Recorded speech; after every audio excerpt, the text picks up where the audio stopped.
Chapter 609. After chatting for a while, the girl named Melanie realized that Eric probably wouldn't take her car.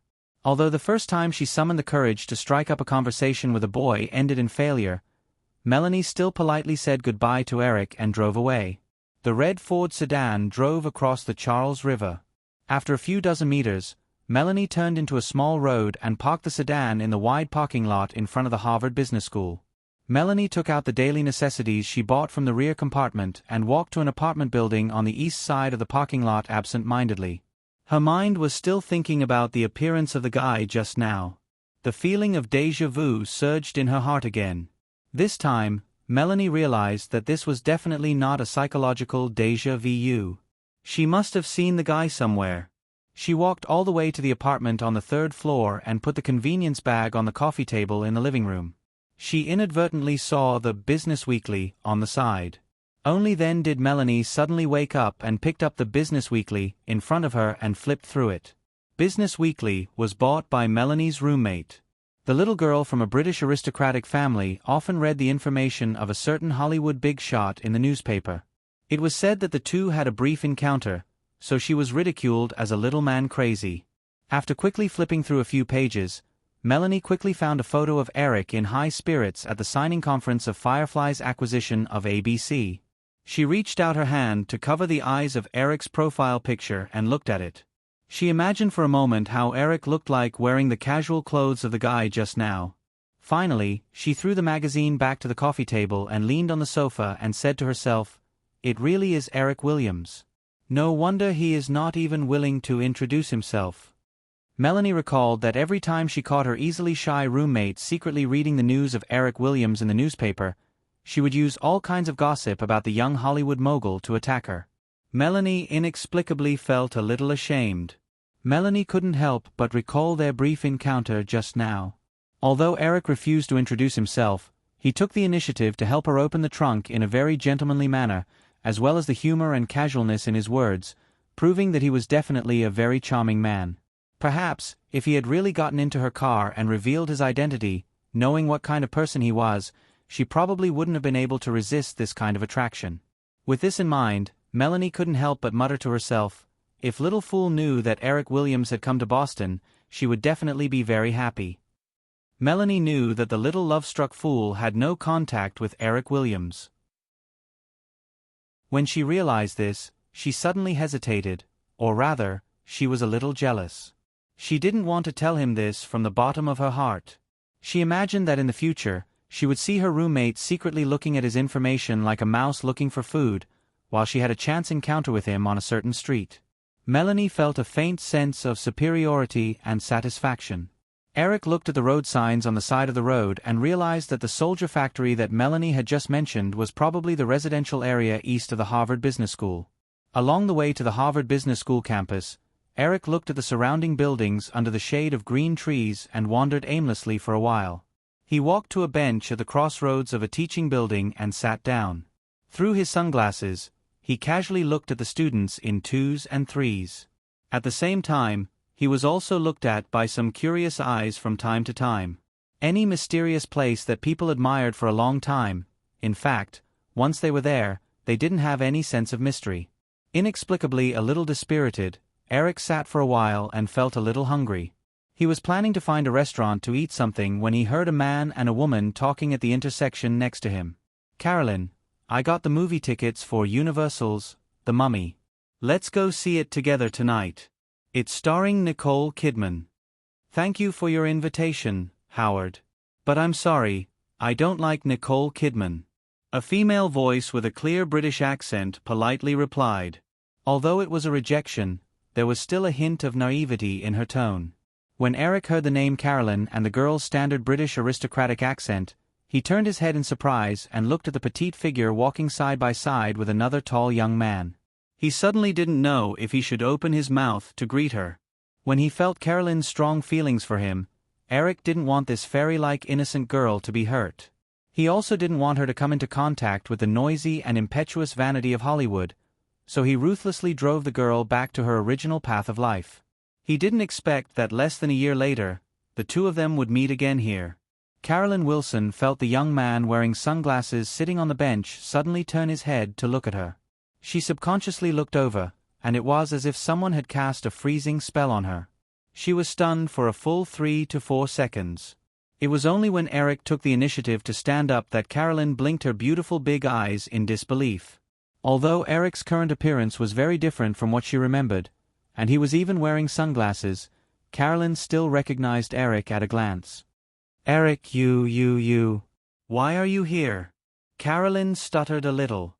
Her small body seemed to be attracted by some kind of magnetic force, and she took a step forward. However, she quickly sobered up and stopped in her tracks, but she still bravely looked up at Eric. It was as if she was afraid that Eric would disappear if she blinked. Eric originally thought that Carolyn wouldn't recognize him so easily. He even planned to pretend to be a passerby and walk past her. However, he didn't expect the girl to be stunned the moment she saw him. Knowing that it was impossible for her to avoid him, she took the initiative to stand up. Looking at the girl's eyes that didn't seem to fade in the slightest, Eric sighed in his heart. However, he took the initiative to spread out his arms and said with a smile, "It's been a long time. Don't you want a hug?" In an instant, she was once again lost in a powerful magnetic field. Carolyn felt herself walking forward in a daze. She felt a pair of strong arms wrap around her and pat her on the back. She had just mustered up the courage to hug Eric, but Eric had already let go of her.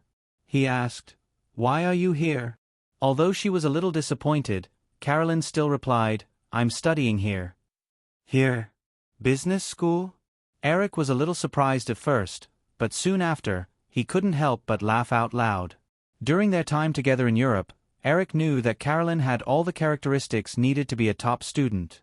However, this was Harvard Business School.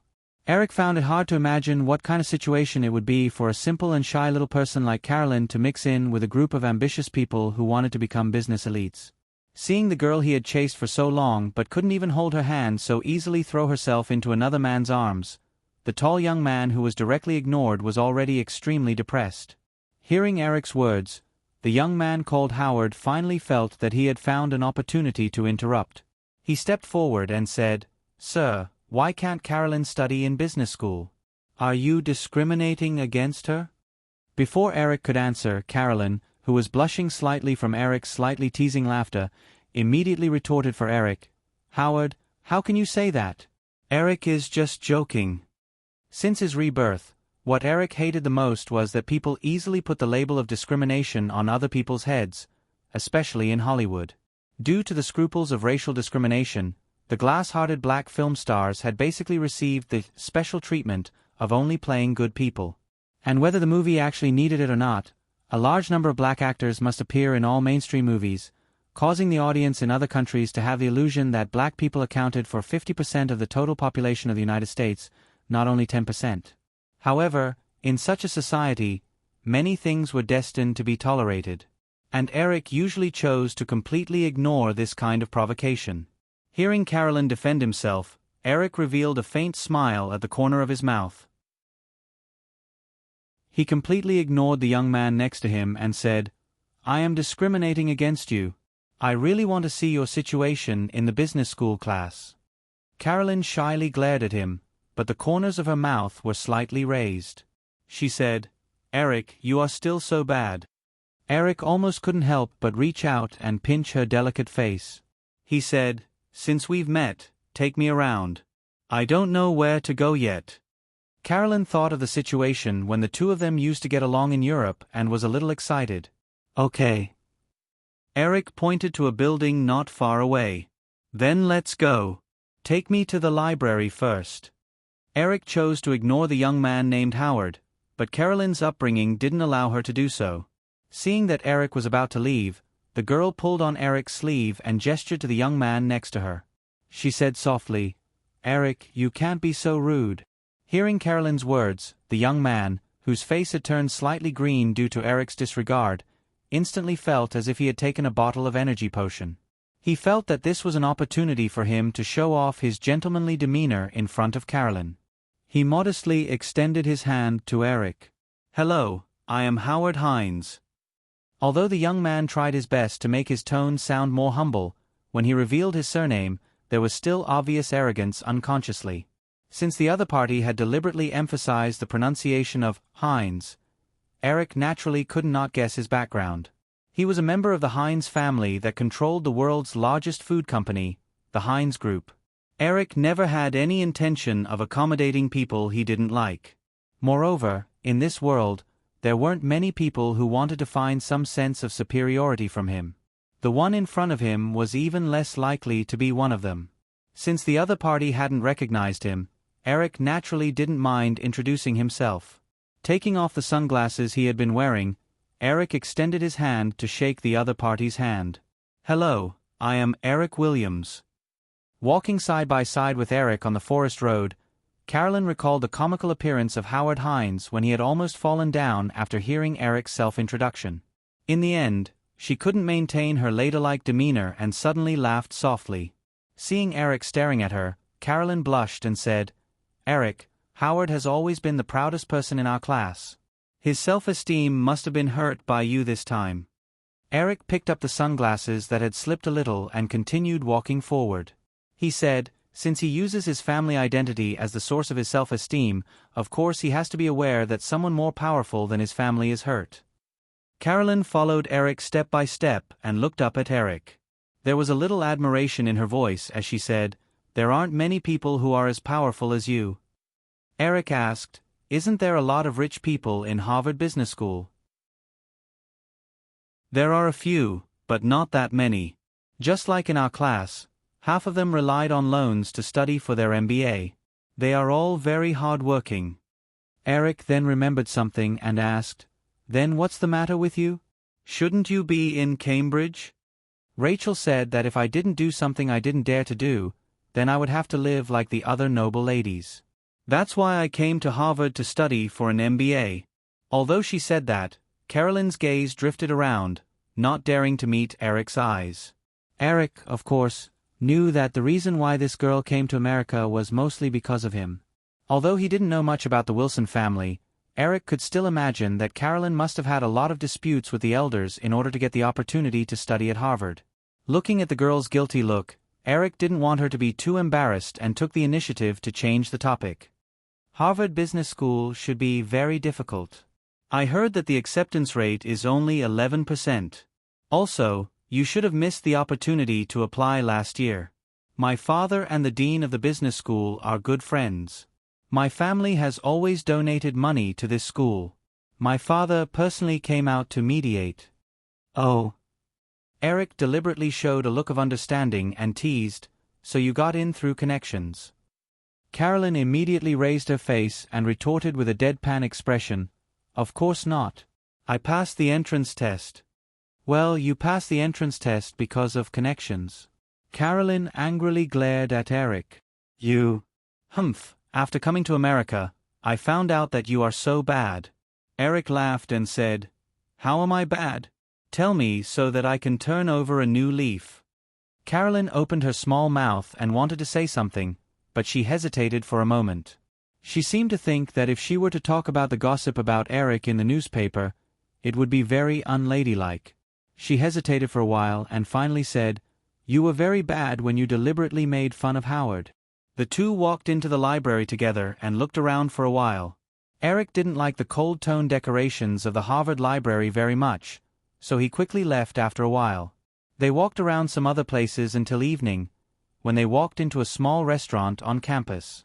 Eric casually ordered a beef burger and asked Carolyn, who was sitting opposite him, "Don't you say that business school students have countless homework to do every day and have to study for 14 hours a day? Why do you seem to be very free?" "It was really busy at the beginning." Carolyn nodded and said, "But our classes are almost over. There won't be many classes next year, and a lot of people are already looking for internships." Thinking about the upcoming summer vacation, Eric realized that students in America were on summer vacation starting in May. Today was already May 18th. Because he had been away from school for too long, Eric had no idea about these things. When he heard Carolyn's last sentence, Eric jokingly said to Carolyn, "You must be looking for an internship, right? Why don't you come and be my assistant?" My original assistant just left. After saying this sentence without thinking, Eric immediately regretted it. When he saw the girl's eyes instantly lit up, Eric really wanted to slap himself on the spot. What a sin, what could he have said? Chapter 6:10. Facing Carolyn, whose beautiful eyes were wide open and full of expectation like a doll, Eric was thinking about how to deny what he had just said when he saw Carter Moan push open the restaurant's glass door and walk towards them. As Eric's personal bodyguard, Carter Moan naturally recognized Carolyn. He nodded politely at the girl, then bent down and whispered a few words in Eric's ear. Eric was a little surprised when he heard Carter Moan's words, but he wasn't surprised at all. Eric waited for Carter Moan to finish before he stood up and said to the girl, "I'm really sorry, Carolyn. There's suddenly an uninvited guest." Carolyn immediately stood up from her seat and asked reluctantly, "Are you leaving?" Eric had originally intended to take this opportunity to leave, but when he saw the girl's pitiful expression, his heart softened. He shook his head and said, "No, he's already here," Eric said as he walked towards the restaurant's door, and Carolyn hurriedly followed. When the two of them walked out of the restaurant, Eric saw a middle-aged man and woman walking side by side in the corridor in front of the restaurant. The woman was wearing a light-colored trench coat and had blonde hair. She exuded an intellectual aura that was commonly seen in professional women.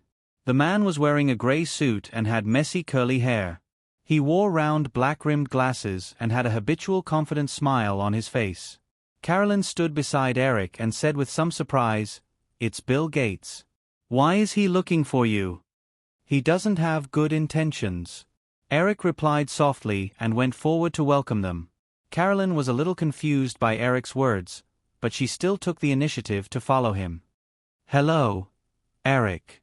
This is my wife, Melinda." When the two of them approached, Bill Gates shook hands with Eric and introduced Melinda Gates. Although they were already middle-aged, Bill Gates and Melinda Gates had only officially gotten married at the beginning of this year. Eric shook hands with Melinda Gates and gestured to Carolyn to introduce her to the couple. "This is Carolyn Wilson." Bill Gates shook Carolyn's hand, his gaze drifting up and down as he sized up the fresh-looking girl in front of him. She was dressed in a light pink hoodie, slightly pulled-up jeans, and white flats. Although she was petite at only 1.55 meters tall, her beautiful blonde hair, exquisite face, and well-proportioned figure gave people a pleasing and comfortable feeling, as though she was a doll that had been given life by God. Bill Gates subconsciously thought of Carolyn as another Hollywood actress who often appeared by Eric's side.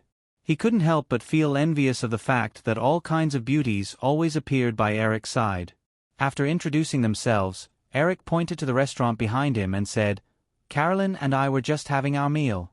Do you want to join us?" "Of course. I remember that the ice cream here is pretty good.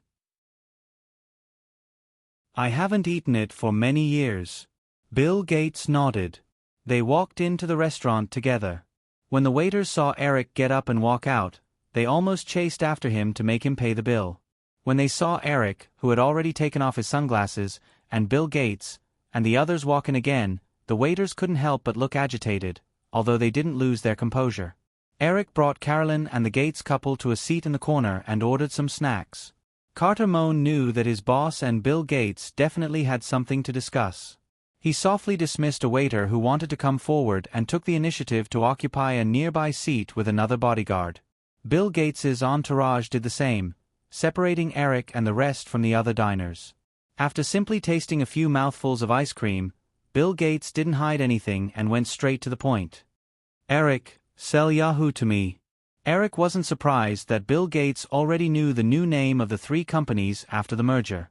Although Bill Gates's tone was very polite, it revealed an undisguised dominance.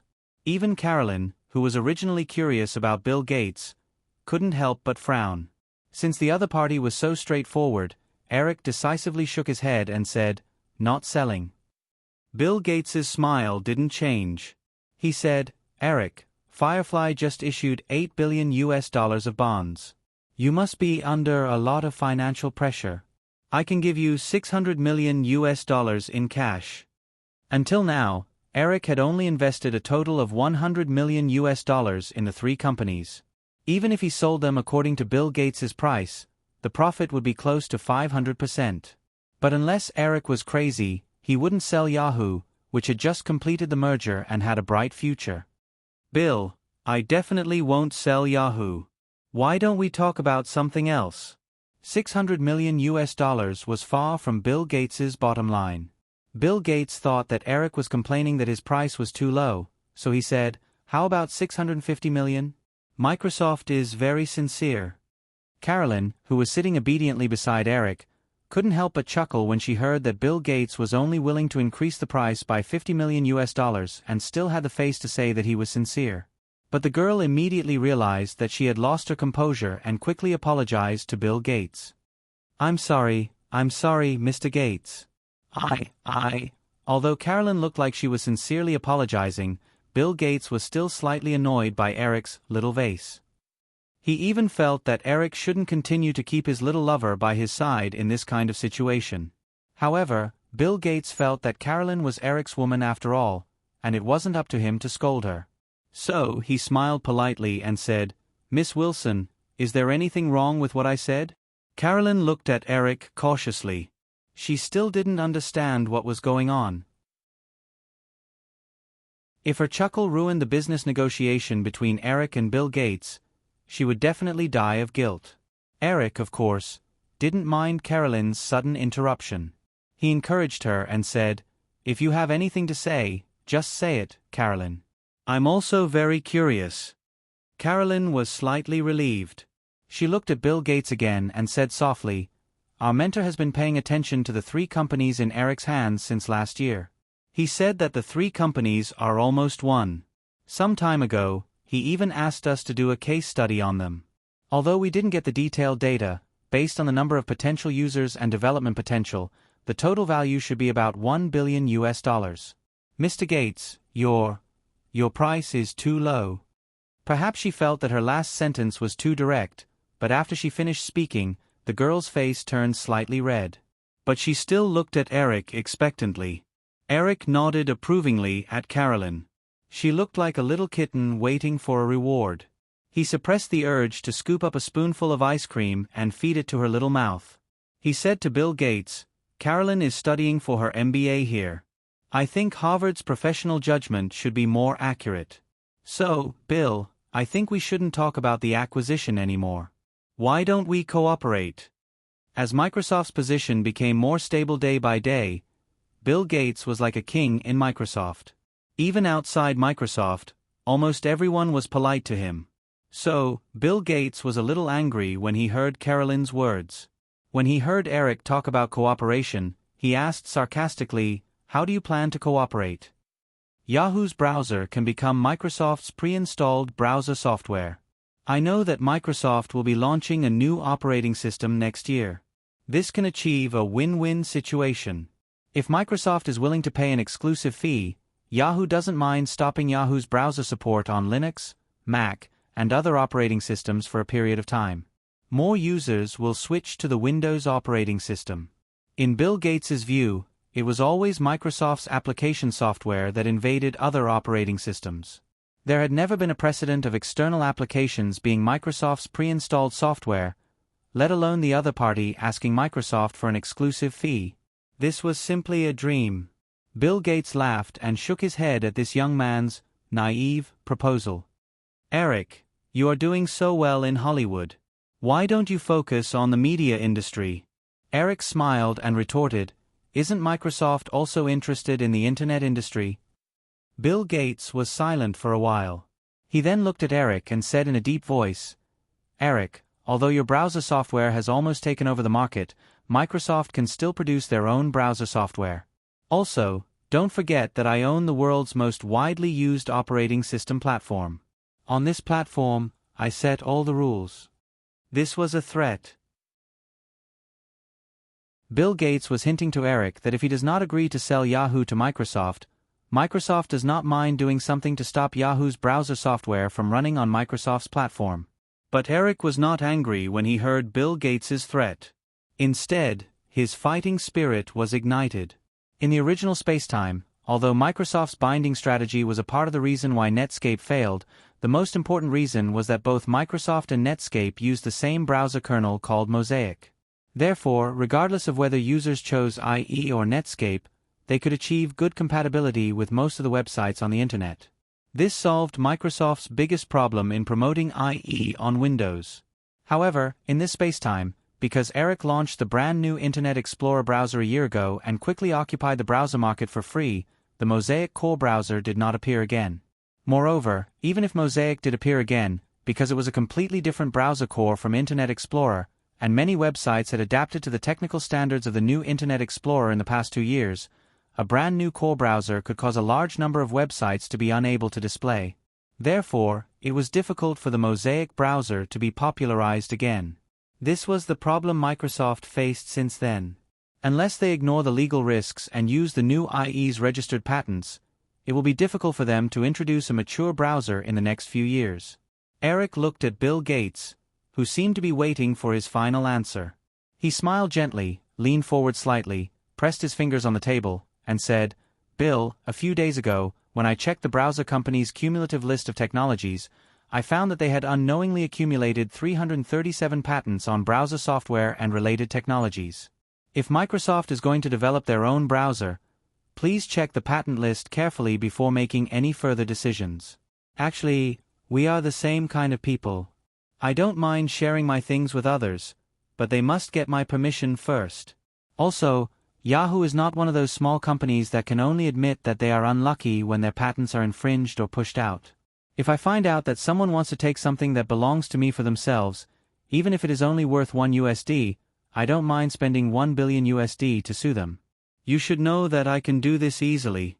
Microsoft's current market value of $20 billion is not even as much as my personal assets. Although they had evolved for millions of years, deep in the genes of any woman, there was an instinct to rely on the strong. When Carolyn heard Eric's powerful and unyielding declaration, she felt dizzy. Countless stars seemed to appear in her eyes as she looked at Eric. Melinda Gates, who had been silent all this while, looked at her husband's tense expression and Eric's calm expression. She sighed inwardly. Although Bill Gates was very gentle to her during their relationship, she had seen him throwing documents at his subordinates more than once. Microsoft's success had made Bill Gates more like a tyrant. Eric Williams' public wealth was more than twice that of her husband's. According to her understanding, her husband's character might be more domineering and unreasonable. But at this moment, it seemed that the two men beside her were far too lacking in self-restraint. This young man, who was not even 25 years old, had not lost his composure from the beginning to the end. It was as if he had experienced the world and reached the realm of indifference. Even the words he said were stronger than her husband's. He said it as if it was a casual conversation between friends. Seeing the two men in a deadlock, and the little girl staring at Eric without saying a word, Melinda Gates had to take the initiative to break the deadlock. She said softly, "Eric, why don't we forget what we said just now and talk peacefully? We are sincere about our cooperation. Of course, that's not a problem." Eric nodded and smiled. He reached out his hand and pinched the little girl's face. This little woman was unconsciously acting cute and crazily seducing the uncle. She was really too abominable and too intolerable. If she wasn't punished, how could the common people be angry? Feeling Eric's rough touch, Carolyn screamed and finally reacted. She lowered her head shyly and did not dare to look at the others. Bill Gates calmed down after his wife helped him break the deadlock. At the same time, he realized that although Yahoo's scale could not be compared to Microsoft, Eric was not one of those tech entrepreneurs who could be controlled by Microsoft. Although he was unwilling, Bill Gates also realized that he had to make the best choice for Microsoft to ensure the company's absolute lead.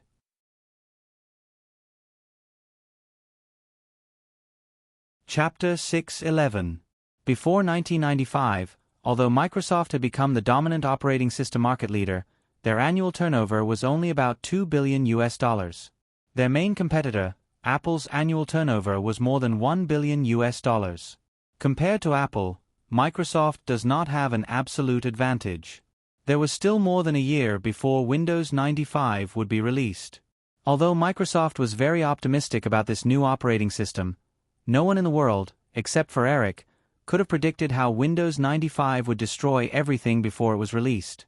At this time, in a small restaurant near the Harvard Business School library, Bill Gates, who had calmed down, knew that although Yahoo was just a little sheep with little resistance compared to the current Microsoft, there was a behemoth that was even more ferocious than the current Microsoft standing behind the sheep. Bill Gates' original tough attitude was quickly restrained and revealed a shrewd look that was often seen in business negotiations. He said, "Eric, I can consider the suggestion of installing the Internet Explorer browser on Windows that you mentioned just now.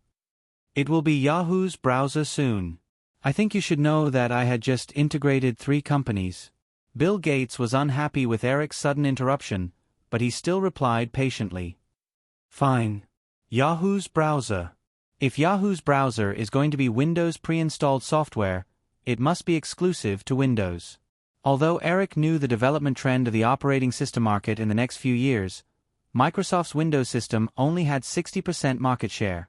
Mac OS, Linux, Unix, and even the original DOS were still in use.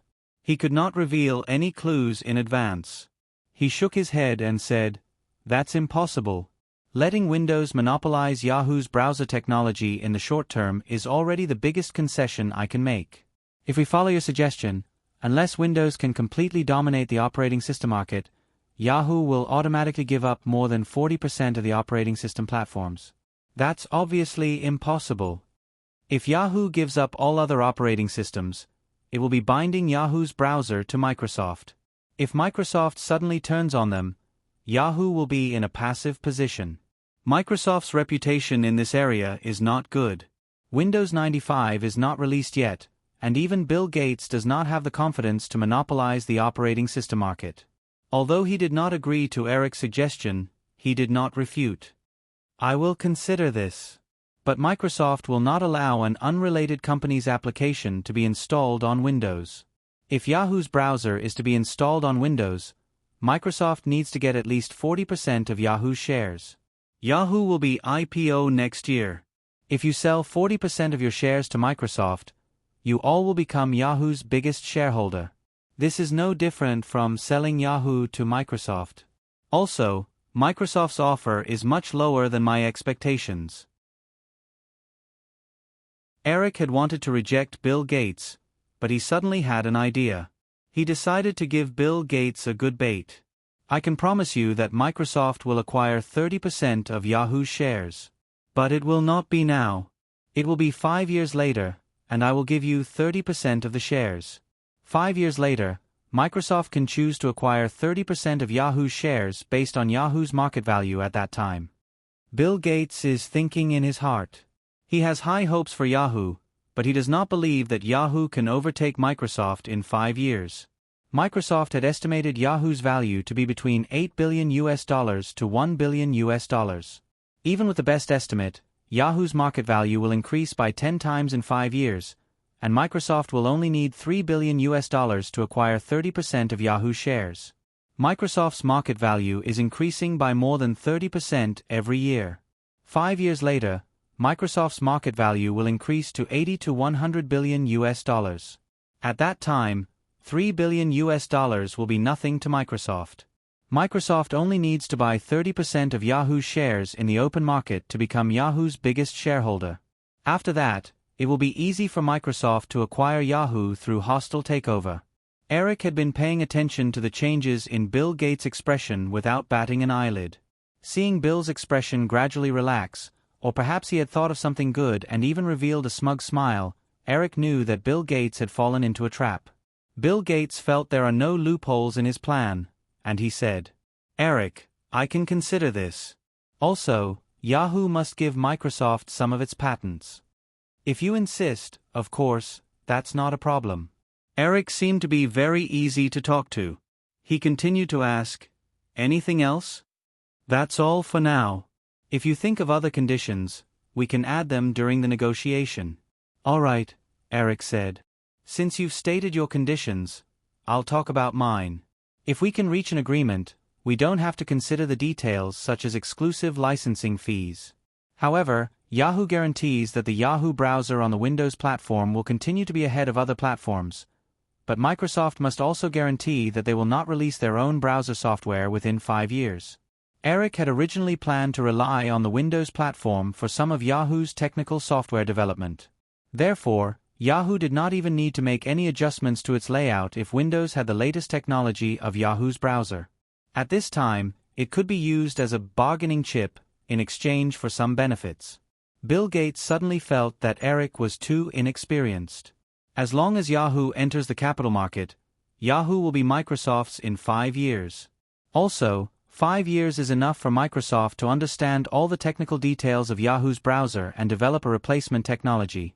If anything happens, Microsoft can kick Yahoo's browser out of the Windows platform without hesitation. But as a smart businessman, Bill Gates did not agree immediately. Although he does not think it is a big deal, he still wants to pass these terms to Microsoft's Strategic Development Department to study the pros and cons. So, Bill Gates continued, "No problem. I can consider it." Eric wasn't as calculative as Bill Gates, and he didn't mind Bill Gates's words being filled with word games like, "can be considered." After all, both parties knew that before the final contract was signed in black and white, any promises at this moment had no legal effect. Also, Eric knew very well that in the new century, browser software would be more of a subsidiary service for internet giants. Compared to the 1990s, the role of the interface had been greatly weakened. What's more, in the original space-time, even though Microsoft dominated the browser market in the early stages and always occupied a large share of the market, its network business was still beaten by Yahoo, Google, Amazon, and other companies. Basically, it did not generate any profits, and the original best online service, MSN, ended up closing down. After confirming the general intention of cooperation, the sky outside the window was completely dark, and the two parties had no intention of continuing to stay in this small restaurant. Bill Gates wants to visit Yahoo's HQ next year. Eric has to entertain John Chambers and Steve Keyes tomorrow, and he does not want to be involved. So, he found an excuse to postpone the meeting to 2 days later. After watching the couple leave in the luxury car, Eric took a few steps towards the quiet lawn beside him. He took out a pack of cigarettes from his pocket and lit it up. He sat down on the lawn and observed the passers-by in the dark. He was a little curious. He and Bill Gates had already exposed their identities, but they didn't attract any attention. This was beyond his expectations. Carolyn, who was reluctant to leave, sat down beside Eric. She wanted to remind Eric not to smoke on campus, but she saw that Eric seems to be deep in thought, so she did not disturb him. Carolyn looked at Eric's hand and was worried that Eric will throw the cigarette butts around. But then she thought that if he did, she will help him pick them up. When she thought that she can help Eric do something trivial, her mood became a lot better. Eric recalled his negotiation with Bill Gates. Although both parties have reached a preliminary agreement, the specific terms of the contract will be adjusted in the future. The biggest risk in this cooperation is the 30% purchase clause. This is also the biggest bait Eric threw to Bill Gates. If Bill Gates can think of something, Eric can think of it too. However, Feng Yu had planned for more than 2 years in advance, and he has the advantage of being reborn. If Yahoo's market value is still not enough to stop Microsoft in 5 years, then he will just sell Yahoo and go back to Hollywood. As for other things, Eric didn't care too much. Bill Gates, who relied on software to make his fortune, still cared about the browser software. His classmate could also see that even if Yahoo's browser was completely free, it would still play a huge role in promoting Windows. Therefore, he was eager to come personally to buy Yahoo before Windows 95 was released. What happened in the original universe had proven that Microsoft's browser software does not bring much advantage to their internet business. Eric chose to cooperate with Microsoft because he wants to promote Yahoo's browser when Windows 95 is released next year. He is also worried that Microsoft will use the Windows operating system to introduce a new browser and set different standards. This will hinder the development of the internet industry.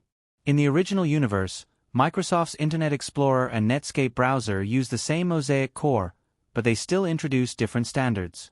This caused a series of website incompatibilities. If Microsoft introduces a new browser with a completely different web page decoding core, the incompatibility will worsen. Eric does not want to have a long technical standard war with Microsoft. Both sides will suffer losses if that happens. Carolyn's gaze followed the cigarette in Eric's hand. However, Eric suddenly turned his head and waved the cigarette in his hand that was about to burn out. He asked, "You want to try it too?" Carolyn quickly shook her head. "No, I don't want to." Eric smiled and got up to extinguish the cigarette. He threw the cigarette into a rubbish bin and asked Carolyn, "Which hostel are you staying in? Shall I send you back?" Carolyn's gaze followed the cigarette into the rubbish bin. She was stunned for a second. When she heard Eric's words, she turned and replied, "I am not staying in a hostel. I am staying in an apartment in the east." Eric followed Carolyn's directions and walked towards the east. He asked, "Why are you staying outside? It is not safe for you to be alone." "No, I am not staying alone. I am staying with my classmates, and it is very close to the school." Eric nodded and did not say anything else. The two walked for a while, and Carolyn found another topic. "Eric, why did you agree to sell 30% of Yahoo's shares to Microsoft? Even if it is 5 years later, it is still very risky." In the original spacetime, Yahoo's market value was close to $100 billion. Eric believes that with the series of plans in his memory, Yahoo's market value will increase by several times in this spacetime. Even if it is only $200 billion, 30% of Yahoo's shares will be $60 billion. It is equivalent to 10% of Microsoft's market value in the original spacetime. Microsoft does not have $60 billion in cash. Eric remembered that in the original spacetime, Microsoft sales were only $19 billion at the peak of the dot-com bubble in 1999. It is hard to tell if Bill Gates will be willing to exchange 10% of his shares for 30% of Yahoo's shares. After all, 10% of Microsoft shares is equivalent to introducing a major shareholder to Microsoft, and this will affect Bill Gates's control over Microsoft. Even if the deal is successful, Eric will not suffer any losses. Windows is a platform that is about to monopolize the market. As long as the PC is not obsolete, Microsoft will continue to bring in huge profits. As Bill Gates continues to reduce his Microsoft shares, Eric might even become Microsoft's biggest shareholder.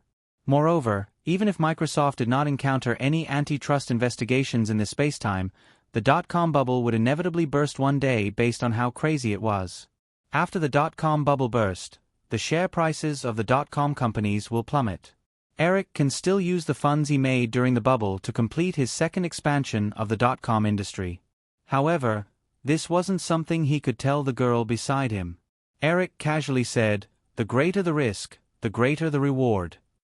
Even with all the information that Carolyn had accumulated in her little brain, she could only see the risks involved. She didn't think that Eric would be able to gain anything from this deal. But when she thought about how Eric has created a series of miracles in just a few years, Carolyn did not doubt any of Eric's views. She felt that if she can't think of this, she must be too stupid. As they walked, Carolyn saw the red brick apartment building in the military factory district getting closer and closer. Carolyn felt more and more uneasy. She knew that if she didn't take the initiative to grab hold of something, Eric would send her back, and he would definitely disappear from her life again. Carolyn felt a little flustered when she thought about how she would only be able to see his figure in the newspapers again. After walking a few more steps, the girl finally mustered up the courage to pull Eric and say, "Eric, you said in the restaurant that you wanted to hire me as your personal assistant."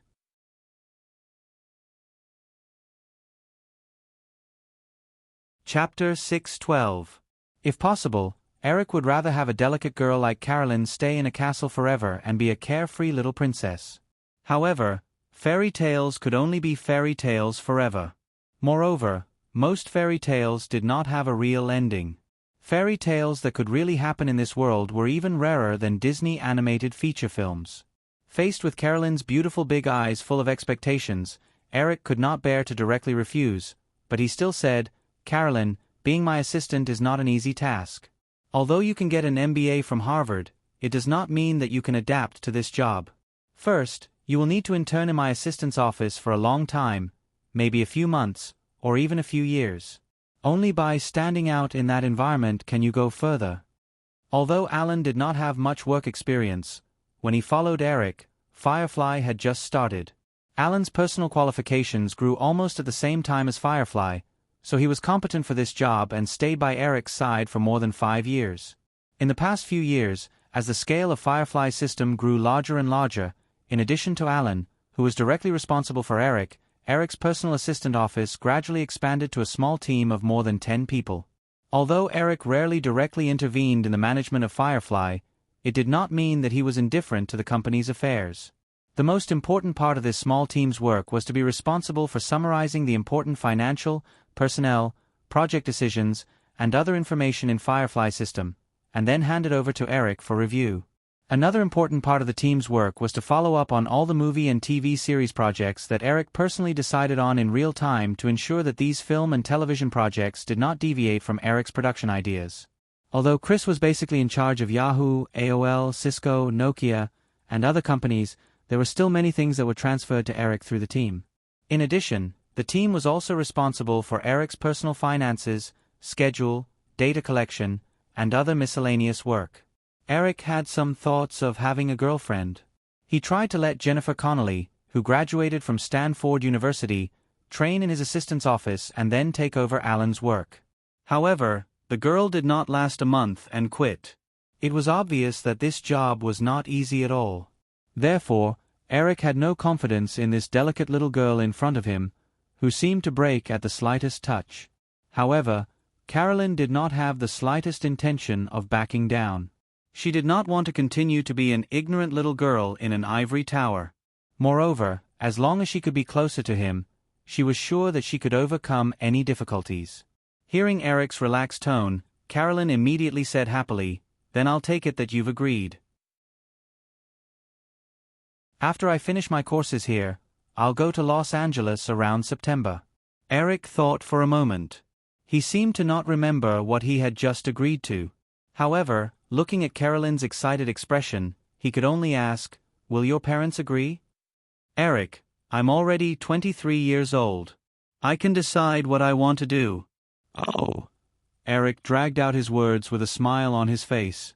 He deliberately took a step back and lowered his head to look at Carolyn from head to toe.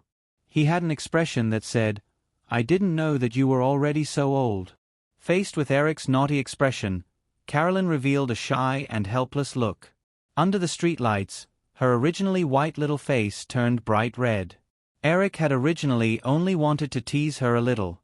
However, when he sensed that Carolyn was gradually showing signs of inferiority, he hurriedly stopped and said, "All right, I promise you.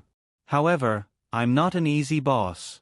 If you don't do your job well, I definitely won't be merciful." Carolyn nodded slightly. Eric looked at his watch. It was not even 8 o'clock yet. If he went back now, he could still talk to Chris and the others about the meeting with Bill Gates. Looking at the brightly lit apartment buildings beside the road, Eric asked, "Let's go." "Which building do you live in?" "That one." Carolyn pointed to a red brick apartment in front of them. Walking all the way to the entrance of the apartment, Carolyn reluctantly stopped and asked, "Eric, when are you leaving Boston?" Eric had originally planned to go back the day after tomorrow. However, with the sudden appearance of the students at the door, Eric's itinerary would definitely have to be changed. He said, "I'm not too sure about that. With the sudden addition of the matter just now, I'll probably stay for another 4 or 5 days." Carolyn was originally looking forward to maybe being able to look around Boston with Eric, just like in London and Berlin last year. However, she could also hear from Eric's tone that he would definitely be very busy in the next few days. She could only give up on that idea. After thinking about it, the girl said weakly, "Eric, why don't you come to our apartment for a cup of coffee?" "Oh, I can introduce you to my roommate." Eric hesitated for a moment. Just as he was about to refuse, Carolyn, who had been watching his expression change, said uneasily, "Then if you can't, forget it." Goodbye." Eric sighed in his heart and said, "Okay." However, Carolyn, do you know what it means for a girl to invite a boy to her place for coffee at this time? Carolyn was stunned for a moment. She recalled some scenes she had seen in books or movies. Her face immediately turned red and she stuttered, Why don't we drink tea?" This girl was starting to act cute again. Eric resisted the urge to smile and said solemnly, "Carolyn, you have to remember that you are absolutely not allowed to invite any man to your place for coffee, tea, juice, milk, or even tap water at this time." Carolyn also reacted at this time. She shyly twirled her two small hands. When she heard Eric say this, she obediently nodded. She brought Eric into the lobby of the apartment building. Carolyn saw the small flag for her mailbox erected on the wall. She walked over and took out a letter. She happily waved it at Eric. She seemed to be sharing her little secret with him. "Eric, my aunt wrote me a letter again." Eric smiled and walked towards the stairs. "Looks like your aunt treats you better than your parents." "Of course not." Carolyn felt around the envelope. She felt that there seemed to be photos inside and impatiently opened it. "It's just that my aunt has left home for many years and has been living in Greece. She wrote me a letter last year and told me not to tell my parents." Eric felt Carolyn's desire to confide in him. He followed the girl's tone and said, "Since she has left for so many years, why did your aunt write you a letter?" "My aunt said that she missed her family." Carolyn carefully took out a few photos from the envelope. Suddenly, she seemed to have thought of something and said, "Oh, that's right. My aunt also mentioned you. She said that she saw something about us in the newspaper." Eric didn't feel that there was anything between him and Carolyn. He guessed that her aunt must have misunderstood. He casually said, "Oh, what did your aunt say?" "She encouraged me to bravely pursue my own happiness and not be restrained by my family." The girl carefully glanced at Eric. Her voice was filled with shyness. Her voice gradually lowered until it was almost inaudible. Eric was somewhat embarrassed and didn't know how to continue the conversation. Carolyn raised the few photos in her hand and handed them to Eric. "Look, this is my aunt." The streetlights in the corridor were somewhat dim. Eric took the photos and saw a blonde woman wearing a white dress leaning against the side of a small yacht. Her skin was fair, and she had an elegant temperament. She had a very comfortable smile on her face and seemed to be in her early 30s. She appeared to be very young, and there were some similarities between her and Carolyn. Eric only stared at the first photo for a few seconds before politely returning it to Carolyn. He complimented her, "Your aunt is very beautiful." "Thank you." Carolyn received the photos and carefully placed them back in the envelope. She said with some regret, "If only I could look like my aunt." Eric thought about the feeling he had just had and said, "I feel that the two of you look quite alike." "My aunt looks more like my grandmother. We don't look alike." Carolyn shook her head and looked at Eric. She stretched out her small hand and gestured at the top of her head. She said with envy, "Moreover, I mean, if only I could be as tall as my aunt." Eric said, "Your current height is just right. You don't have to be envious of others." Carolyn raised her small face somewhat unconfidently. "Really? It's fake. You're a bad guy." Melanie was in a dilemma as to whether or not she should tell Carolyn about her encounter with Eric Williams. In the end, she still decided to tell her about it. She also felt somewhat guilty for the jealousy she had felt towards Carolyn. Carolyn had always treated everyone around her with sincerity. Melanie felt that she shouldn't have had such thoughts. However, only after eating dinner did Melanie discover that Carolyn still hadn't returned. Thinking about how Howard Hines, who would change girlfriends every other day, had been pestering Carolyn recently, Melanie couldn't help but feel worried. Carolyn was truly too pure and kind. If she was deceived by that fellow, she would definitely be hurt. Just when Melanie decided to personally look for Carolyn, she finally heard the sound of someone opening the door. Melanie hurriedly walked towards the door. Using an excited tone, she said to the pink little figure who had entered first, "Carolyn, guess who I met in the afternoon?" Before Carolyn could reply, another figure followed in. With a smile, she said, "It can't be me, right?" "Ah." Melanie opened her mouth in astonishment. Seeing Eric walking in with a smile and looking at her, she hurriedly changed her expression and said, "Mr. Williams, so you came here specially to look for Carolyn?" "I thought it was just a coincidence." Eric had also heard Melanie's voice. Only then did he realize that such a coincidental matter had occurred. He said, "It is indeed a coincidence. I didn't know that Carolyn was studying here." Carolyn had originally wanted to introduce the two of them. However, after hearing their words, she was even more astonished. Looking left and right, she asked, "You two know each other?" "I went to the supermarket in the afternoon and just happened to meet Mr. Williams in the West Street." Melanie gave a simple explanation.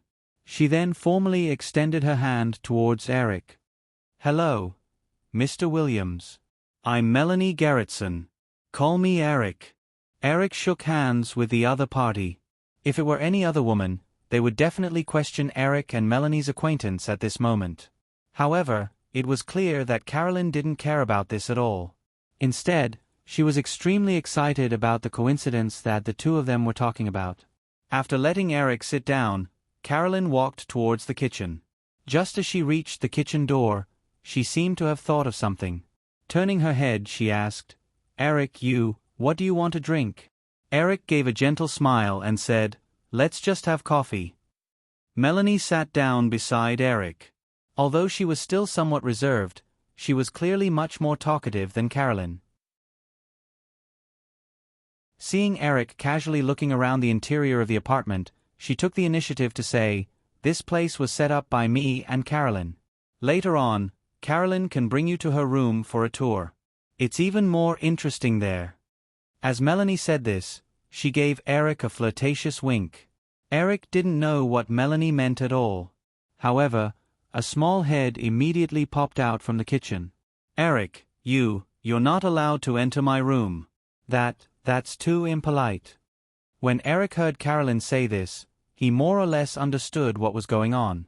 The girl's room was nothing more than something related to him. "Don't worry, Carolyn. I won't do that." Carolyn was really relieved. Without hesitation, she retracted her gaze and continued to busy herself. Melanie laughed silently. She reached out and secretly pointed to the door on the left. Eric just smiled and shook his head. Melanie was also just joking. She asked, "Eric, did you come to Boston for the matter of the companies on Massachusetts Avenue?" "That's right." Eric recalled what Carolyn had said in the dining hall about how their teacher had already used these three companies as teaching cases. Glancing at the picture of Carolyn and Melanie smiling brightly on a bridge not far away from the television cabinet, Eric's heart stirred slightly as he asked, "Carolyn said in the afternoon that you had used these three companies as case studies to analyze them. What do you think of their situation?" Melanie didn't understand why Eric suddenly wanted to test her. However, she also realized that this was definitely not a bad thing. After thinking about it, she said, "I don't think you should divide them into three companies. Especially in the future, if you continue to maintain the current state, as the user scale of the three companies increases, there will be more and more management and technical conflicts, which will slow down the development of the three companies. Only by combining them into one can we solve the problem of synergy." In addition, during our investigation, although we didn't get specific data, we also realized that the user scale of these three companies has reached a very terrifying number. Moreover, this expansion speed doesn't show any signs of slowing down. If they can't successfully achieve business transformation, with a rapid increase in operating costs, I think even you will find it difficult to bear this huge expense.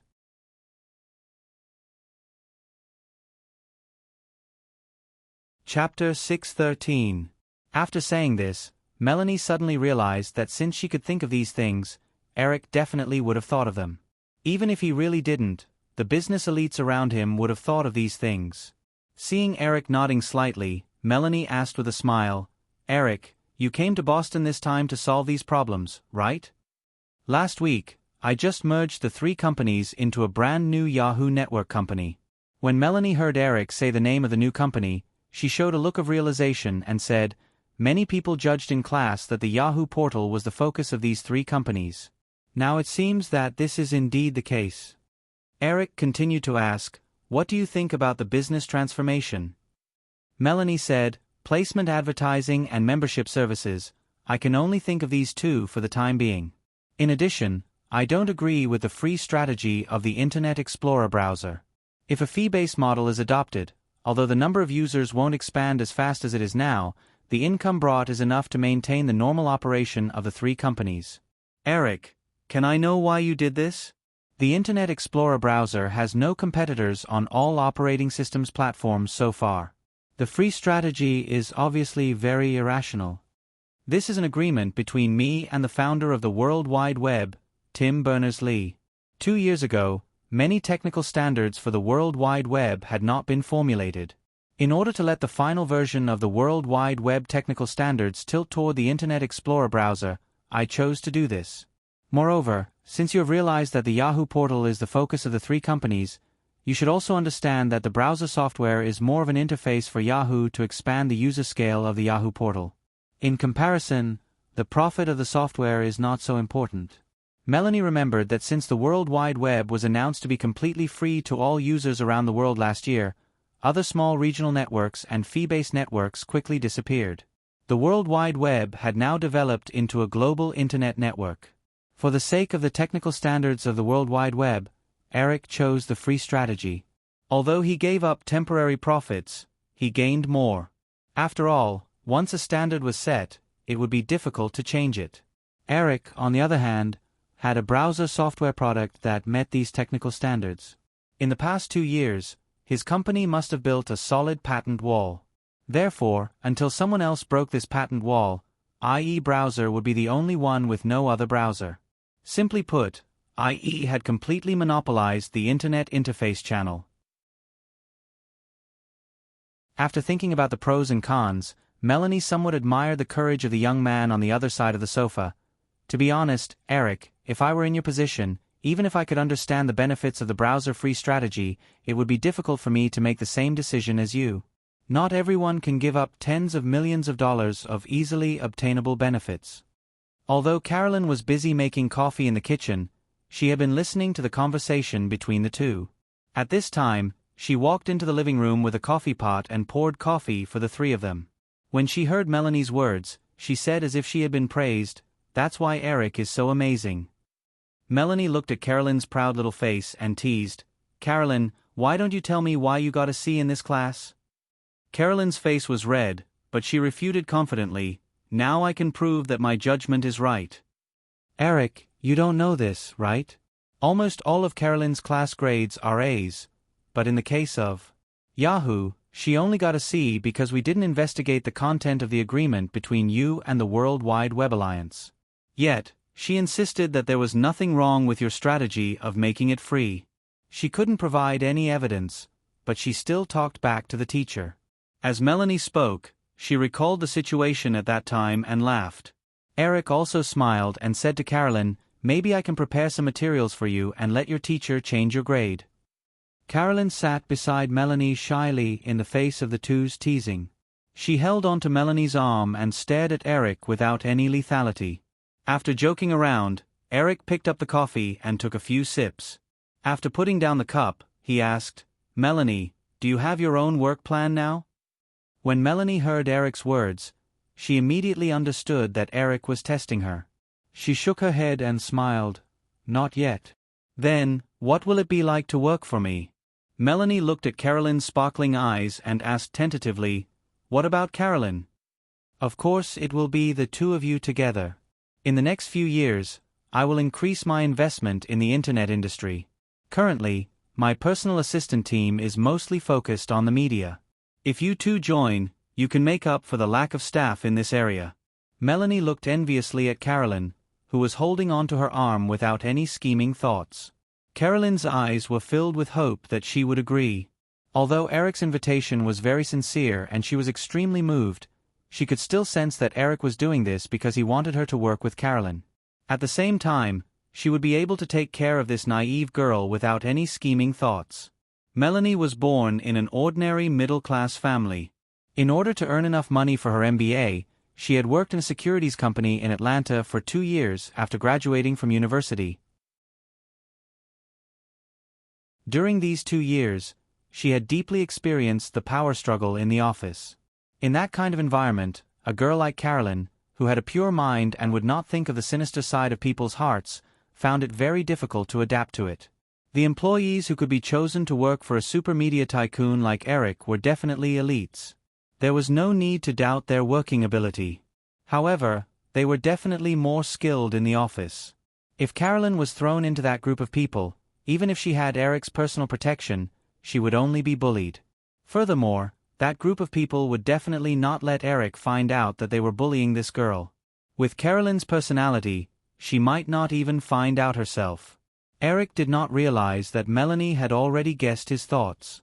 Seeing the hesitation on the girl's face, he said, "Although you will only be my personal assistant, this job will definitely have great prospects for promotion. My original first assistant, Alan Fissman, had already become the Deputy General Manager of the Primetime Program Production Department at ABC Television Network last month. In the past few years, many people in the office have also been promoted to management. Moreover, after a few years of training, you will find that even if you can't get promoted within Firefly, there will still be many headhunting companies that will be happy to poach you." The last point was something that Alan occasionally told Eric as an interesting matter. In order to find out the secret of Firefly's continuous success, the assistants in Eric's assistant office who were responsible for following up on the progress of the films were always poached by other film companies with high salaries. In the past few years, the assistants in charge of these jobs had been changed several times. It was only until Firefly's Human Resources Department formulated a very strict confidentiality clause and employment contract that this trend gradually cooled down. Moreover, many film companies slowly understood that the biggest secret of Firefly's success was Eric's brain, and not the eyes in the assistant office. However, even so, the practice of poaching people from Eric's assistant office had never stopped, especially every time Firefly's films became a big success. Melanie was, of course, clear about the promotion prospects of this job. Being the assistant of a legendary tycoon like Eric who had created a series of business miracles, even if it was just a question, this job's resume was already more valuable than her MBA degree from Harvard. However, after hesitating for a while, Melanie finally couldn't help but agree when she felt Carolyn gently shaking her arm. If she was a maid, then so be it. In any case, not only did this princess not put on any airs, she didn't even know her own identity. After Eric left, Melanie pinched Carolyn's delicate face in the same way as Eric did, and said with a tone of envy, "He's really good to you. No wonder a silly girl like you is so dead set on sticking to him." Early in the morning, Eric slightly tidied himself up because John Chambers and Steve Keys were coming over one after another. After washing up, he shaved off the messy stubble that had accumulated for many days. Standing in front of the mirror in the room, he stared at his young face for a few seconds, and an inexplicable feeling emerged from the depths of his heart. Could it be that he had become more handsome? Just as he was joking with himself in front of the mirror, Eric heard the doorbell ring. He quickly wiped his face with a towel, put on a light gray checkered shirt, and opened the door. After saying good morning to Chris who was outside the door, the two chatted casually and walked to the restaurant together. There weren't many guests at the hotel for breakfast. A few days ago, he met Tina Brown, but after this woman who was always in a rush to do things was confirmed to be working at Yahoo, she couldn't wait to immerse herself in her work. Now, she had rented a house not far from Yahoo's headquarters, and she was even planning to move her husband and children to Boston. Last night, Eric and Chris had discussed in detail the intention of cooperation after meeting with Bill Gates. They also informed the other people in charge of Yahoo through the phone. After breakfast, Eric and Chris hurried to Yahoo's headquarters. It was just past 8 o'clock, and Ian Neer and a few other people in charge had already arrived at the company. As the former manager of Oracle Software, which regarded Microsoft as its archenemy, Ian Neer knew more about Bill Gates' style of doing things than anyone else in the room, so he was very worried. Ian Neer knew very well that if he didn't choose to cooperate with Microsoft, then Yahoo and Microsoft would definitely go against each other, and the current Yahoo was not qualified to go against Microsoft at all. Although Ian Neer had Eric as his backer, and Eric had said that he would do his best to support Yahoo, Ian Neer still felt that according to the market rule of capitalists pursuing profits, if both parties were going against each other, Eric would most likely give up Yahoo to get more profits. In Ian Neer's view, Eric's career was based in Hollywood, and giving up Yahoo would not cause much harm to him. Now, although Eric had chosen to cooperate with Microsoft, this cooperation agreement was very disadvantageous for Yahoo. Yahoo will be going IPO next year, and in 5 years, to get enough development funds from the financial market, Yahoo must sell at least 20% of its shares, and the management will get 20% of the shares. That means Eric, the major shareholder, will not own more than 60% of the shares. Once Microsoft gets 30% of the 5-year shares, Eric's shares will drop to less than 30%. To Ian Neer, this was no different from handing over the control of Yahoo to someone else 5 years later. As a middle-aged man in his 40s, Ian Neer had seen Yahoo's browser software, portal, online mail, and other services create a series of miraculous growth figures. He knew that he might be involved in the start of a new era. So, among the people in the room, he was the one who did not want his efforts to go down the drain. Ian Neer expressed his thoughts to everyone in the room. He does not object to cooperating with Microsoft, but he hopes Eric will be more careful when choosing the cooperation method. Eric patiently listened to Ian Guarnier finish his sentence and said sincerely, "Ian, do you know why I'm willing to offer 30% of the shares?" Not only Ian Neer, but Steve Mitnick and the rest were also puzzled. Only Chris, who had gotten the answer in advance, was slightly calmer. Eric attracted everyone's attention and said confidently, "Because I had never intended to sell any of my Microsoft shares." The people around him were even more puzzled after hearing Eric's words. Eric paused for a while and continued, "Yahoo was built from scratch by everyone, and I know all of you treat Yahoo like your own child.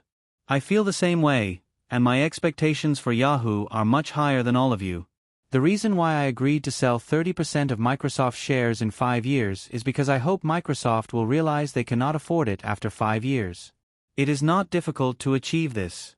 With Yahoo's explosive growth, even if Yahoo's market value is only 1/3 of Microsoft's, Bill Gates will realize that if he uses 10% of Microsoft's shares to exchange for 30% of Yahoo's shares, he will have a major shareholder who will affect his control over Microsoft. If he still wants to annex Yahoo, he might even find himself bringing in a group of major shareholders who will threaten his position. Do you all think Bill Gates will insist on buying the shares or give up?"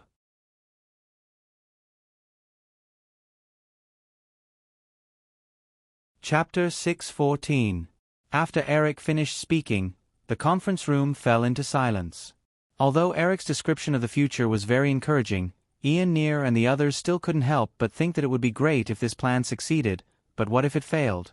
After a while, Chris suddenly thought of something and said in a light tone, "Firefly Group was just a small production company 6 years ago." The silence was broken. Steve Mitnick, who had been looking at the laptop in front of him, looked up and said, "I agree with Eric's plan. If we don't even have the confidence to catch up with 1/3 of Microsoft's market value in 5 years, why don't we all leave now? I'll go back to Dallas tomorrow and continue to help my old man promote junk bonds." His words were not funny at all, but the people in the conference room chuckled. Then Jeff Locke, who was the most reserved and steady of the three, also raised his hand and said, "I agree too." The remaining Ian Neer and Tina Brown looked at each other and nodded one after another. "Then, let's talk about the specifics. I originally wanted to launch the IES scripting language and YCR chat software as soon as possible, but the launch of these two projects will once again change the industry's evaluation of Yahoo's value, and it may also make Microsoft more desperate. So, before the negotiation with Microsoft ends, all the promotion plans for these two projects will be temporarily put on hold. Also, what other ideas do you all have? Feel free to speak your mind." Ian Neer said, "Compared to the benefits of the Windows platform and Yahoo's browser technology priority agreement for the promotion of Microsoft's operating system, restricting Microsoft from launching browser software for 5 years is definitely not enough. I think we shouldn't authorize Microsoft's browser patent. Microsoft will definitely not agree to not authorize anything at all." Eric thought for a while and said, "When you negotiate, try to make the terms related to the patent authorization as difficult as possible so that Microsoft will focus more on this aspect. However, as long as we consolidate the position of Yahoo's website, online mail, and other products on the internet, the browser interface will no longer be so important. So, we don't have to strictly guard the browser patent like Microsoft. Ask for another low-interest loan." Steve Mitnick had a sly look in his eyes. He looked at Eric and said, "I know you don't lack money, but the more we ask, the more Microsoft will look down on Yahoo. Letting the enemy look down on us should bring us a lot of benefits." Everyone discussed the cooperation agreement between Eric and Bill Gates last night and confirmed the bottom line of Yahoo's cooperation. It was almost noon, and Eric set off to the airport to meet John Chambers and Steve Case, who had just arrived in Boston at the same time. Although the internet industry in the United States had always been at the forefront of the world, because AT&T, Comcast, Time Warner, and other internet service providers that monopolized the market had never been active in improving the internet speed in pursuit of higher profits. As a result, the average internet speed of American internet users was basically ranked outside the top 10 in the world. Therefore, the internet speed in the United States had even become an obstacle to the development of the internet industry. In the original spacetime, internet giants such as Google and Facebook were aware of this problem, so they launched high-speed broadband services, which caused the catfish effect, forcing those industry monopolies to choose to speed up. In 1994, the internet industry had just emerged, and the key problem that restricted the development of the internet was still the internet speed. At this time, internet service was charged by the hour. Not only was it expensive, but the average user's internet speed was below 256 kilobits per second. Because the fixed phone's bandwidth without a modem was only 256 kilobits per second, and in the case of a poor network, it took a few minutes to download a 1 megabyte file. The slow internet speed at this time was still not due to technical limitations. ADSL broadband technology had appeared, but the internet service providers that monopolized the market had no intention of upgrading. Because of the internet speed limit, the Yahoo portal had to artificially reduce the content to ensure a good user experience. Although the Clinton administration strongly supported the development of the information industry, if there were no practical benefits, the giants that monopolized the market would not pay attention to any policy documents issued by the White House. The explosion of the internet industry at the end of the century was ultimately driven by profit. Eric's main purpose in inviting John Chambers and Steve Case to Boston was to join forces with Cisco and AOL to push the internet industry into the fast lane ahead of time. Eric's current identity and wealth also ensured that he had enough power to push this matter. After picking up John Chambers and Steve Case from the airport, Eric took them to visit the Yahoo headquarters after a simple lunch. In addition to some confidential projects and information, Ian Neer personally showed John Chambers and Steve Case most of the technological achievements of Yahoo Network in the past 2 years in browser software, online email services, and other products. When they walked out of the Yahoo headquarters, it was already dusk. Steve Case looked back at the still brightly lit Yahoo headquarters office building with mixed feelings. When IE and Yahoo emerged, Steve Case hoped that Eric could sell these companies to AOL. After being rejected, Steve Case was not discouraged. Instead, he wanted to compete. Last year, AOL had launched its own portal, AOL, but the number of users was far less than Yahoo. At first, Steve Case thought that this was mainly because of the advantage of IE. However, after visiting a series of technological achievements that were far ahead of AOL, Steve Case realized that it was impossible for AOL to surpass Yahoo in the internet business. In contrast, John Chambers was much more relaxed. When he was confirmed as the CEO of Cisco, Eric, a major shareholder, publicly expressed his support for him at the shareholders' meeting. This played a great role in his position as CEO and the smooth implementation of his development strategy. Although they didn't meet much, John Chambers was still very fond of Eric. Although Eric didn't explicitly state the intention of this invitation on the phone, John Chambers still rushed over from San Francisco despite his busy schedule. After dinner, Chris, John Chambers, Steve Case, and Ian Neer gathered again in Eric's suite at the Cambridge Hotel. "You can take a look at these documents first, we'll talk later." Eric distributed several prepared documents to them. Although Chris had already read them in advance, he began to read them again. Eric walked to the small bar in the guest room and made coffee for them. He said casually, in the 1980s, the alliance of Microsoft, IBM, and Intel could be said to be a golden triangle. Microsoft was responsible for the development of the operating system software platform, IBM provided the best PC equipment, and Intel was dedicated to the processor chip technology. It can be said that the rapid popularization of the PC is closely related to the close cooperation of the three companies. Now, they have also gained a leading commercial position in the relevant fields. I think the next few years will be an important opportunity for the development of a new internet industry, So why don't we set up an alliance similar to Microsoft, IBM, and Intel? After many years of development, Cisco had established its position as the leader in the field of network solutions, equipment, and related software.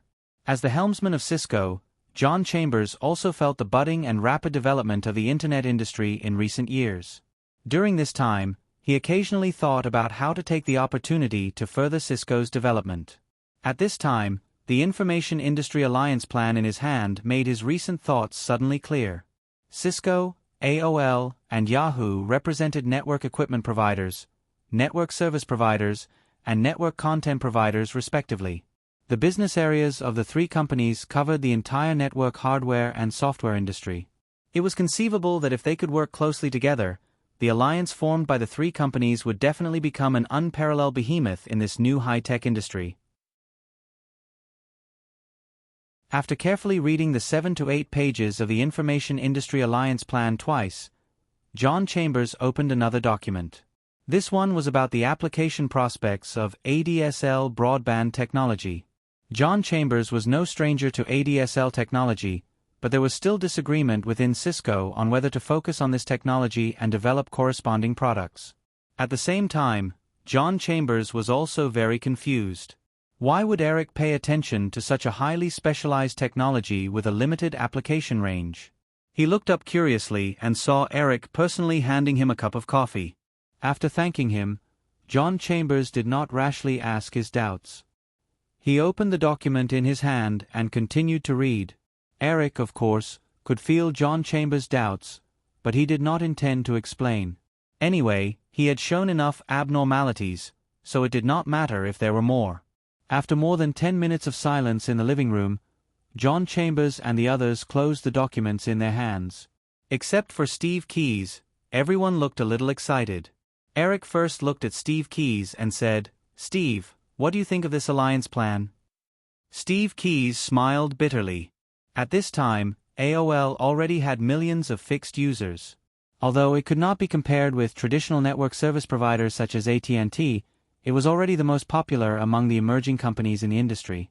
Before seeing the Information Industry Alliance plan in his hand, Steve Keys had realized something, but he was still a little unwilling. But now, he found that if AOL did not join the alliance plan, Eric would definitely choose another partner. At that time, although Eric held 30% of AOL's shares, compared to Eric's complete industrial layout plan, hundreds of millions of dollars of shares were not worth mentioning. Eric would definitely choose to suppress AOL without hesitation. After hesitating for a moment, Steve Keys asked, "Eric, besides AOL, have you considered other partners?" Eric didn't mind the other meanings behind Steve Keys's question. He smiled and said, "AT&T, Comcast, and the other traditional internet service providers claim to have monopolized the market. They no longer have much initiative. It's almost impossible to get them to take the initiative to carry out large-scale technology upgrades. Therefore, they aren't in the consideration of Yahoo's partners. Among the second-tier network service providers, only AOL meets Yahoo's requirements."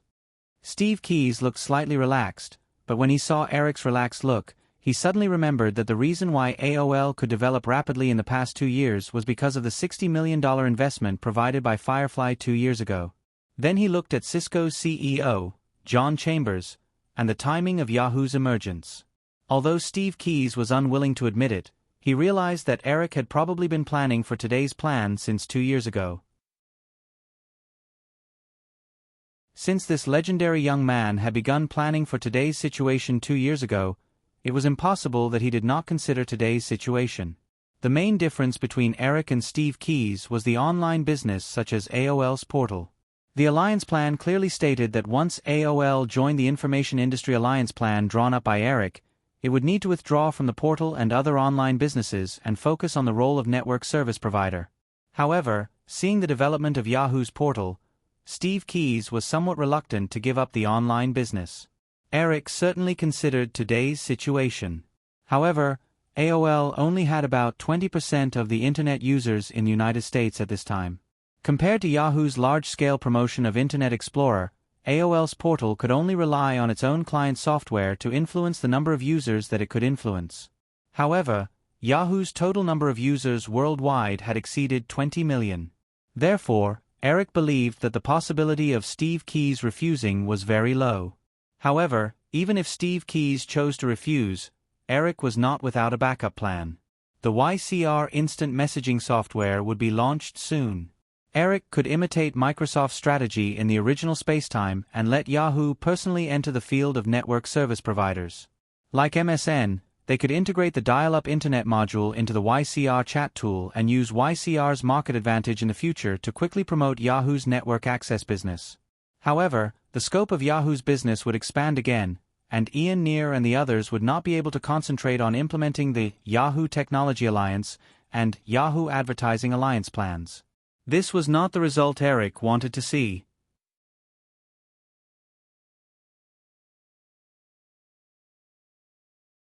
Chapter 615. AOL was a company established by Steve Keyes and several partners. Steve Keyes did not have absolute control over AOL. 2 years ago, after Firefly invested in AOL, it became the largest shareholder of AOL with 30% of its shares. This was also the reason why Steve Keyes insisted that Eric not participate in AOL's management for a period of time. At this time, there was less than a year left before Firefly's 3-year agreement to not participate in AOL's management, but Steve Keyes felt that Eric did not care much about AOL's management rights. This young man's vision had always been on a broader industrial chain.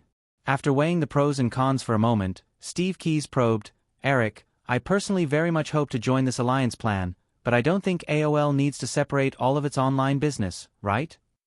In the original Spacetime, AOL was stimulated by the extremely frothy online business in the later stages of the dot-com boom. It completely deviated from its own development foundation and focused more on web portals and other online businesses. After the dot-com bubble burst, it suddenly realized that its technical expansion in the broadband field was even worse than traditional internet service providers. This also led to the rapid loss of AOL's online users. After the prosperity dissipated, the behemoth with a market value of more than $170 billion was packaged and sold by Time Warner, leaving only an empty shell of more than $4 billion. When he first chose to invest in AOL, Eric originally had the idea of letting AOL continue to harm Time Warner. However, after thinking about some things in depth, Eric gradually dispelled this slightly evil idea. Instead of watching an expensive fireworks show worth hundreds of billions of dollars during the dot-com bubble burst, it was better to adjust AOL's trajectory and let this company become a part of his own wealth empire. Steve, although it's a few years later than AOL, with Yahoo's current huge user advantage, it's not difficult for Yahoo to enter the field of internet service providers and surpass AOL. However, I won't choose to do this unless it's absolutely necessary because I want Yahoo to focus on its own business and do it to the best of its ability. Similarly, I also hope that AOL can fulfill its role as an internet service provider. I believe that with the close cooperation of our 3 parties, AOL will only need a few years to surpass traditional service providers like AT&T and Comcast. At that time, AOL can also expand into the field of cable TV service providers through mergers and acquisitions. At that time, Firefly Group can also provide cable TV content support for AOL.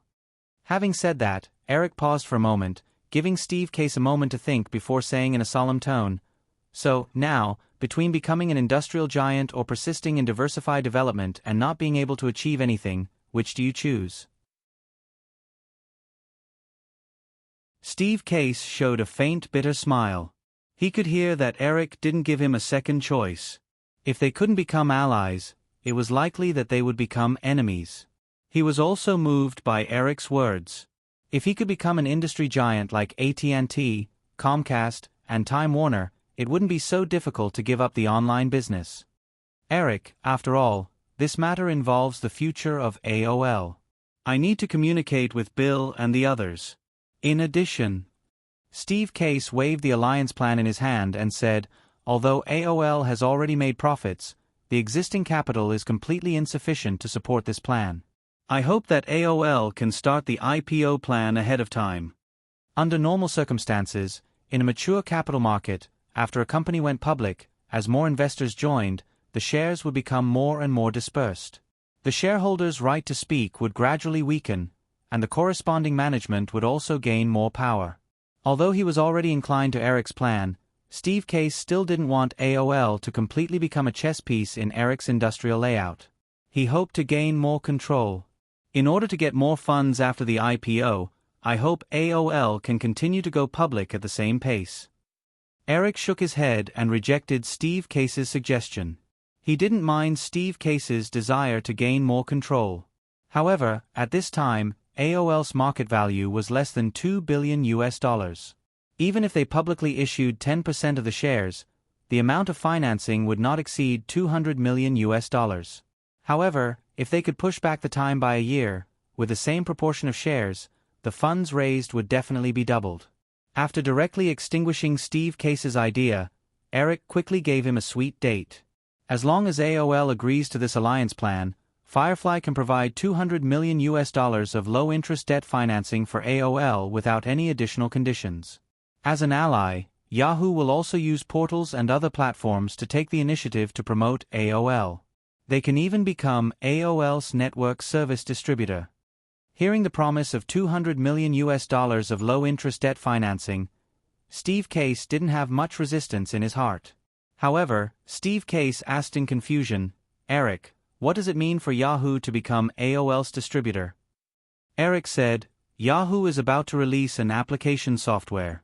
I believe that the popularity of this software is absolutely no less than the online mail service and browser software. If AOL is willing, Yahoo can build an AOL network login module into this software. I believe that this will greatly promote the promotion of AOL's network access business. Moreover, because the business core is not in this area, Yahoo only needs to ask for a share slightly higher than the maintenance cost. At present, most operating systems did not have a dedicated network connection function. In order to access the Internet, in addition to the necessary hardware, it also needed to be loaded with the network service provider's login software. This login method could provide a platform for advertising and promotion for the service provider to earn a lot of extra profits. Therefore, it had not completely disappeared until more than 2 decades later.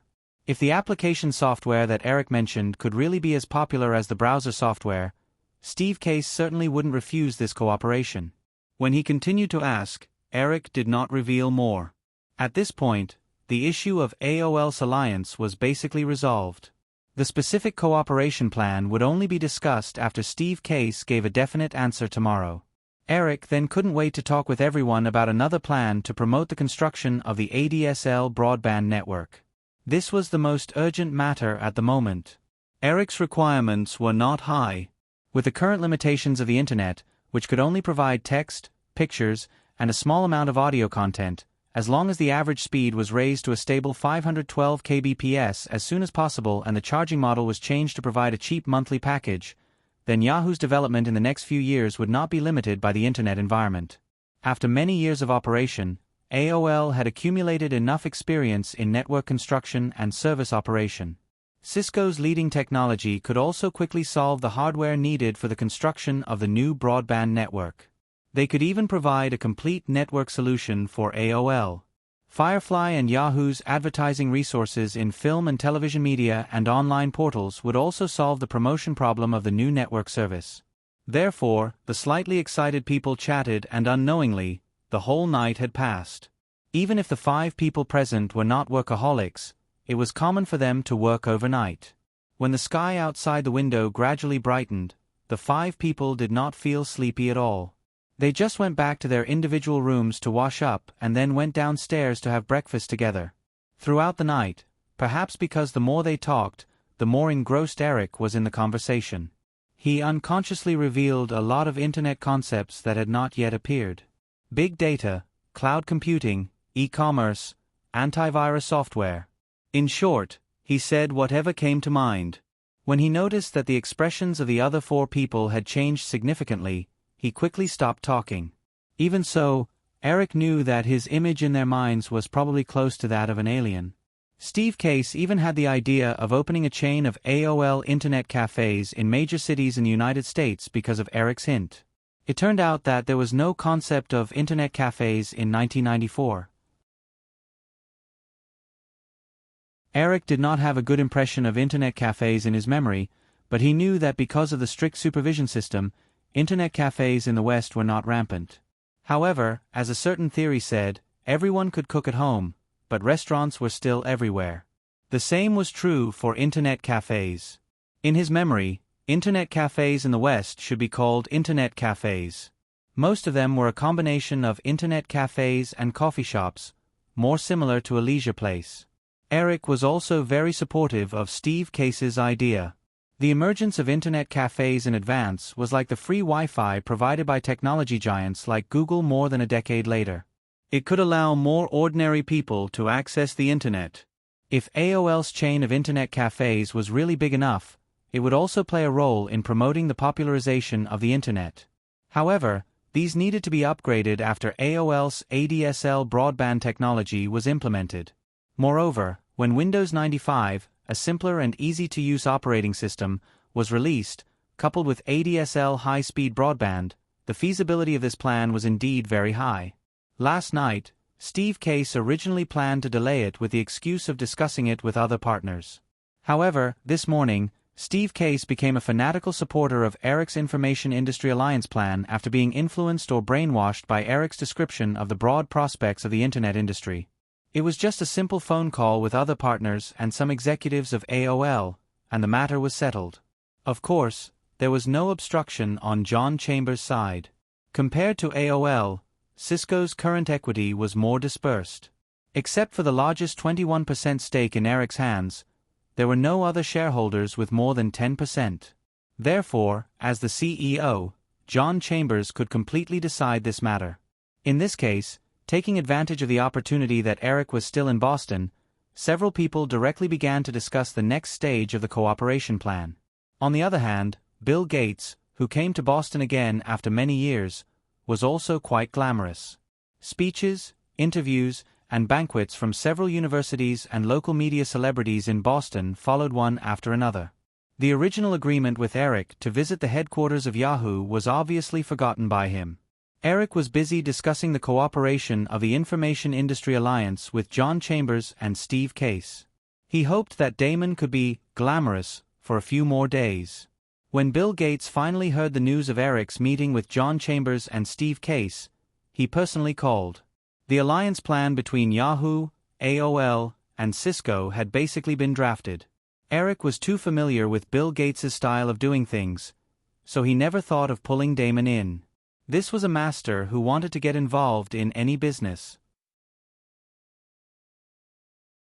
Although they cooperated with IBM in the 1980s, because Microsoft wanted to get involved in the hardware business that overlapped with IBM in recent years, there were deep cracks between the two sides. If it were not for the difficulty of the development of the processor chip, Eric believed that Microsoft would absolutely not mind getting involved in Intel's territory. In the original space-time, when it came to all areas of the internet industry, Microsoft basically held the attitude of seeing a wild goose flying by, regardless of whether it ate it or not. They did not let go of any portal, instant messaging, online mailbox, etc. As for the upcoming cooperation with Microsoft, Eric did not hide it from John Chambers and Steve Case. He also revealed a little about the reason and purpose of doing so. This did not hinder the alliance agreement between the three parties at all. After some amendments to the cooperation plan, Ian Neer, John Chambers, and Steve Case signed the agreement on behalf of Yahoo, Cisco, and AOL respectively. Then John Chambers and Steve Case rushed back to their respective companies and began the early stages of the implementation of the alliance plan.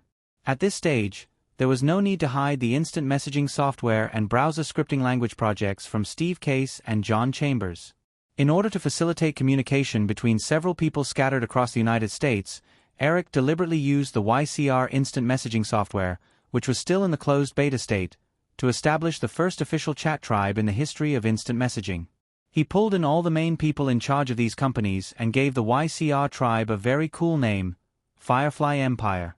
Many years later, a legend had been circulating in the YCR circle, the world's most widely used instant messaging software. In the huge YCR social network world, there was a very mysterious tribe. This tribe did not even have a serial number. Ordinary people absolutely could not find it, let alone have the qualifications to join at will. Even if a user wanted to establish a fake tribe with the same name, the system would explicitly prohibit it. Any member of this tribe had a position in their respective industry. Any news from this tribe could cause economic fluctuations on a global scale. Many people who were lucky enough to have access to bits and pieces of information about this tribe said that the ones who really had the ability to control the world were not the ridiculous Rothschild, not the Jews, and not the so-called Freemasonry, but a group of people in the electronic tribe called Firefly Empire who really controlled the global economic lifeline. Chapter 616. At the end of May, the $8 billion bonds issued by Firefly Group for the acquisition of ABC gradually entered the actual distribution stage. Therefore, as the first summer after completing the acquisition of ABC television network, this summer was crucial for Firefly. Once the summer movies could not continue the excellent box office performance of Firefly's films in previous years, it would seriously dampen the investment institutions' interest in investing in Firefly Group bonds. Although Firefly's acquisition of ABC had been settled, in recent months, investors and the media's attention on Firefly Group had not decreased at all. Under the attention of a large number of people, the 3 films released by Firefly during the summer vacation this year also aroused a lot of doubts. Whether it was the war film, Saving Private Ryan, or the 2D animation, The Lion King, they were not favored by the media and investment institutions. At the same time, because Arnold Schwarzenegger had just failed in Last Action Hero last year, this year's True Lies with Cameron had not even been released yet, but it had already caused some boos. Moreover, the critics blamed Eric's personal blindness and arrogance for Firefly's abandonment of its own advantages in CG special effects films and the creation of unpopular films. They claimed that Eric had been completely blinded by his past success and regarded himself as an omnipotent god. At the same time, many shareholders, including Buffett, asked Eric about the purpose of handing over the popular special effects film projects such as Men in Black, Night at the Museum, and Resident Evil. Although these shareholders all used a harmless negotiating tone, Eric could still feel a strong distrust. He also understood that these shareholders asked him not to support the competitors. The trip to Boston, which was originally planned for a week, was postponed from May 9th to May 25th. Although many things were still unfinished, Firefly Group was an important source of funds for Eric's subsequent series of industrial layout. Therefore, feeling that the secret forces inside and outside Hollywood were becoming more and more restless, Eric handed over the cooperation negotiations with Microsoft to Chris and the Yahoo management team and hurried back to Los Angeles to preside over the situation. As soon as Firefly's commercial plane landed at the Santa Monica Airport in Los Angeles, Eric rushed to Firefly's headquarters in Burbank. Beverly Hills Cop 3, which is released today, and The Mummy, which is released 2 days later, will be important competitors to Saving Private Ryan a week later. Paramount has arranged more than 2,900 screens for Beverly Hills Cop 3. Universal Pictures' hairstyle strategy for The Mummy is obviously imitating last year's Jurassic Park. The Mummy's opening canvases even reached 3,100 screens. Paramount's other film, Star Trek VII, was scheduled to be released on June 17th, right after True Lies on June 10th. The production cost of this film was only $35 million. The quality was definitely not comparable to True Lies. However, Paramount did not have any pressure on the box office and was very relaxed in terms of publicity. Moreover, the Star Trek series had accumulated popularity for decades. Once this film became a blockbuster, it would have a great impact on the box office of True Lies. Finally, Warner Pictures Law Enforcement suddenly changed its schedule at the beginning of the month and chose to release at the same time as The Lion King on June 24th. Their intention to target is even more obvious. In the conference room at Firefly's headquarters, Michael Lynn explained the recent situation with a worried look. After listening to Michael Lynn, Eric asked, "What about July?" Michael Lynn knew that Eric was asking about the 2 films in July, Breakin' Pretty Baby and Men in Black. These 2 films were released by MGM and Columbia respectively, but Firefly still had a large share of the rights. Breakin' Pretty Baby, Men in Black, and Fox's Dumb and Melon 2. There are no comparable competitors in the same period. In the original spacetime, the reason why Dumb and Melon 2 appeared more than 10 years later was mainly because the producers could not afford to hire Jim Carrey after the first Dumb and Melon. Now that the copyright of Dumb and Melon had fallen into the hands of the rich fox, this problem was of course no longer a problem. It was not surprising that a sequel would be released. After listening to Michael Lynn, Eric chuckled and said, "They are quite relaxed." Michael Lynn said, "I have been asking the Public Relations Department to keep an eye on the recent trend of Lewin, and I have sent lawyers' letters to 6 newspapers and television stations that maliciously attacked. The Publicity Department has drafted a plan for an additional $10 million for each film. I had someone send it to your email last night. Maybe you haven't had time to see it yet." Eric nodded first to express his affirmation of Michael Lynn's work, but then he shook his head and said, "There is no need to increase the publicity fee. The average publicity fee for each of the 3 films is $40 million. The advertising effect has already reached saturation. It is not worth it to continue to increase the publicity fee. It is not the first time we have encountered this kind of situation. There is no need for us to be in a hurry to deal with it. In fact, you should also be able to see that they are betting that Firefly will encounter a failure this summer. Whether it's the unpopular Saving Private Ryan, the genre failure True Lies, or the completely changed The Lion King, they've all given them a hint that Firefly is likely to encounter failure. They're just waiting for this moment to really come, and then they'll make Firefly's failure even more thorough." Speaking of this, Eric smiled confidently with a hint of sarcasm and said, "But have they not considered that maybe the situation in their imagination will be completely reversed? At the current level of Firefly Group's development and competition with several other major film companies, some private tricks did not have much effect. In the final analysis, it was still a competition of the quality of the film. In this regard, Eric's advantage was absolutely incomparable. Not only that, Eric decisively handed over the daily management of Firefly Group to the more professional Katzenberg, Michael Lynn, and others. He devoted most of his energy to film production. It could be said that he played his advantage incisively and vividly. In this case, the film produced in the original space-time had proven its box office potential. Even if the box office did not reach the level of the original space-time because of the butterfly effect, there was almost no possibility of a complete failure. Eric's words were like a reassuring pill to everyone present. Before this, Michael Lynn and others were influenced by the public opinion of the outside world and more or less had similar concerns. Their minds settled down and they began to discuss the next countermeasures. The reason for the current situation, in addition to the expansion of Firefly Group's power squeezing the position of other film companies in the same industry, was also the influence of Firefly's other shareholders and Wall Street capital forces. Now was the most critical moment of Firefly Group's bond issuance. Once the $8 billion bond issuance was blocked, according to the additional terms when Firefly acquired ABC, Firefly would either choose to raise the interest rate or choose to reduce the bond issuance share, and the shortfall would continue to be paid with equity. No matter which of these two results, investors would be happy to see. Therefore, Katzenberg, who specially came back from New York, said, "Eric, when I was in New York, Tom Murphy asked me more than once about the cooperation between Firefly, Sony, and MGM.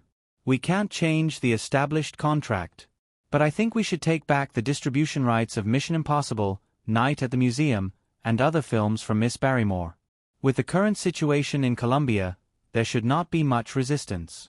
This can also greatly improve the confidence of those shareholders and creditors in the company, and there will be much less resistance to our bond issuance."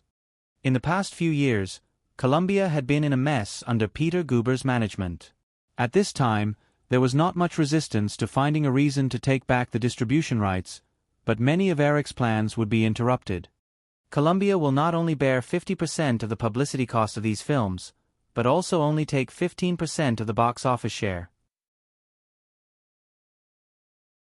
Even if we can squeeze out distribution resources from films such as Day of Independence and Jurassic Park 2, Firefly can't possibly offer such conditions, right? Katzenberg nodded helplessly. With a current average distribution cost of more than $40 million, if Colombia wanted to recoup the cost from the investment, they would need at least $130 million at the North American box office.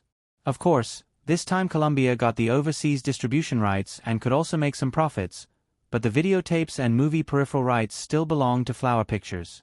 Of course, Flower Pictures would choose to cooperate with Firefly. Compared to the expected huge profits of hundreds of millions of US dollars from these blockbuster films, the fat meat was divided between Flower Pictures and Firefly. As one of the big seven, Columbia was reduced to drinking the soup, and this soup would definitely be pocketed by Peter Guber in the form of bonuses and other forms. Katzenberg felt that if he was the major shareholder of Columbia, he would definitely use all means to throw a manager like Peter Guber into jail. But the dreamy reality was that Sony was still very confident in this executive, and everyone in Hollywood knew that Columbia's mess was getting worse and worse. Eric, since the main problem now is to ensure the smooth issuance of the company's bonds, I think we just need some good news that can really stimulate the market. After Michael Lind said this, everyone at the meeting looked at Eric. Eric certainly knew what this group of people was thinking. He smiled and said, "It just so happens that I have written a good script recently, and I plan to invite Julia Roberts to be the female lead. Maybe I can release this news tomorrow." "That's not enough."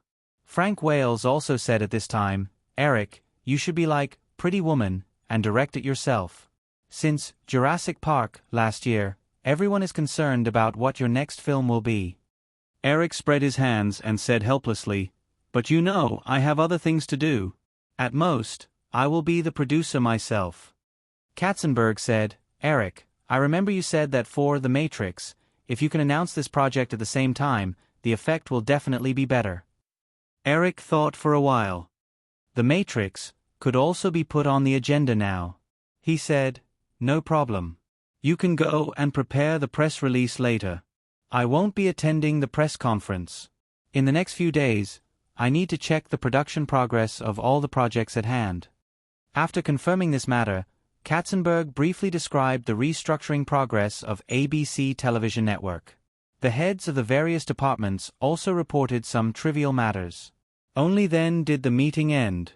On the way back to the Sharp Corner Manor, Eric accidentally fell asleep in the car. When he opened his eyes, he found that he was still leaning against the back seat of the car. However, the girl's warm and soft body was next to him, and the two of them were covered with a blanket. Whenever he returned to Los Angeles, Drew would always appear by his side immediately. Eric felt a warmth in his heart. They should be in the garage, but it must be dark outside. He felt inexplicably tired. Eric couldn't be bothered to check what time it was, nor did he mind being in the car. He planned to continue sleeping with the girl in his arms. However, perhaps because she felt his movement, Drew woke up. "Eric," she called lazily. As usual, the girl rubbed against him, then complained, "It's so dark. Natasha, turn on the lights." In the dark, Eric couldn't help but smile. Just as he was about to remind her that they were in the car, after a light sound, the lights in the car lit up. Eric was surprised to find that there were two identical figures sitting in the front row. This was not the Mercedes-Benz he took back, but another wide off-road vehicle. Eric didn't have the habit of collecting cars, but the little girl often bought some luxury cars when she was in the mood. Unknowingly, there were already more than 20 cars parked in the Manor's underground garage. Because they were rarely driven, most of them were new. Looking at the girl who was about to act coquettishly with a smile, Eric pinched her little ears and said, "Why do you let them sit in the front?" Drew smiled and said, "Do you want them to sit in the back row too?" "Yeah, then you can drive in the front row," Eric said helplessly. Then he opened the door and got out of the car. The girl and the twins also got out of the car. Eric looked at the unfamiliar off-road vehicle in front of him, kicked the tires, and asked, "Is this a Hummer? When did you like this kind of car?" "I bought it for you." Drew came over and held Eric's arm. She said, "It's a birthday gift."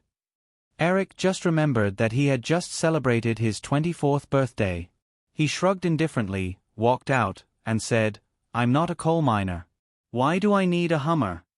Drew didn't understand what he meant by coal miner. She pouted at Eric and asked for praise. "This is a military vehicle. It's very sturdy." And then Drew blinked and seemed to have realized. However, it was useless.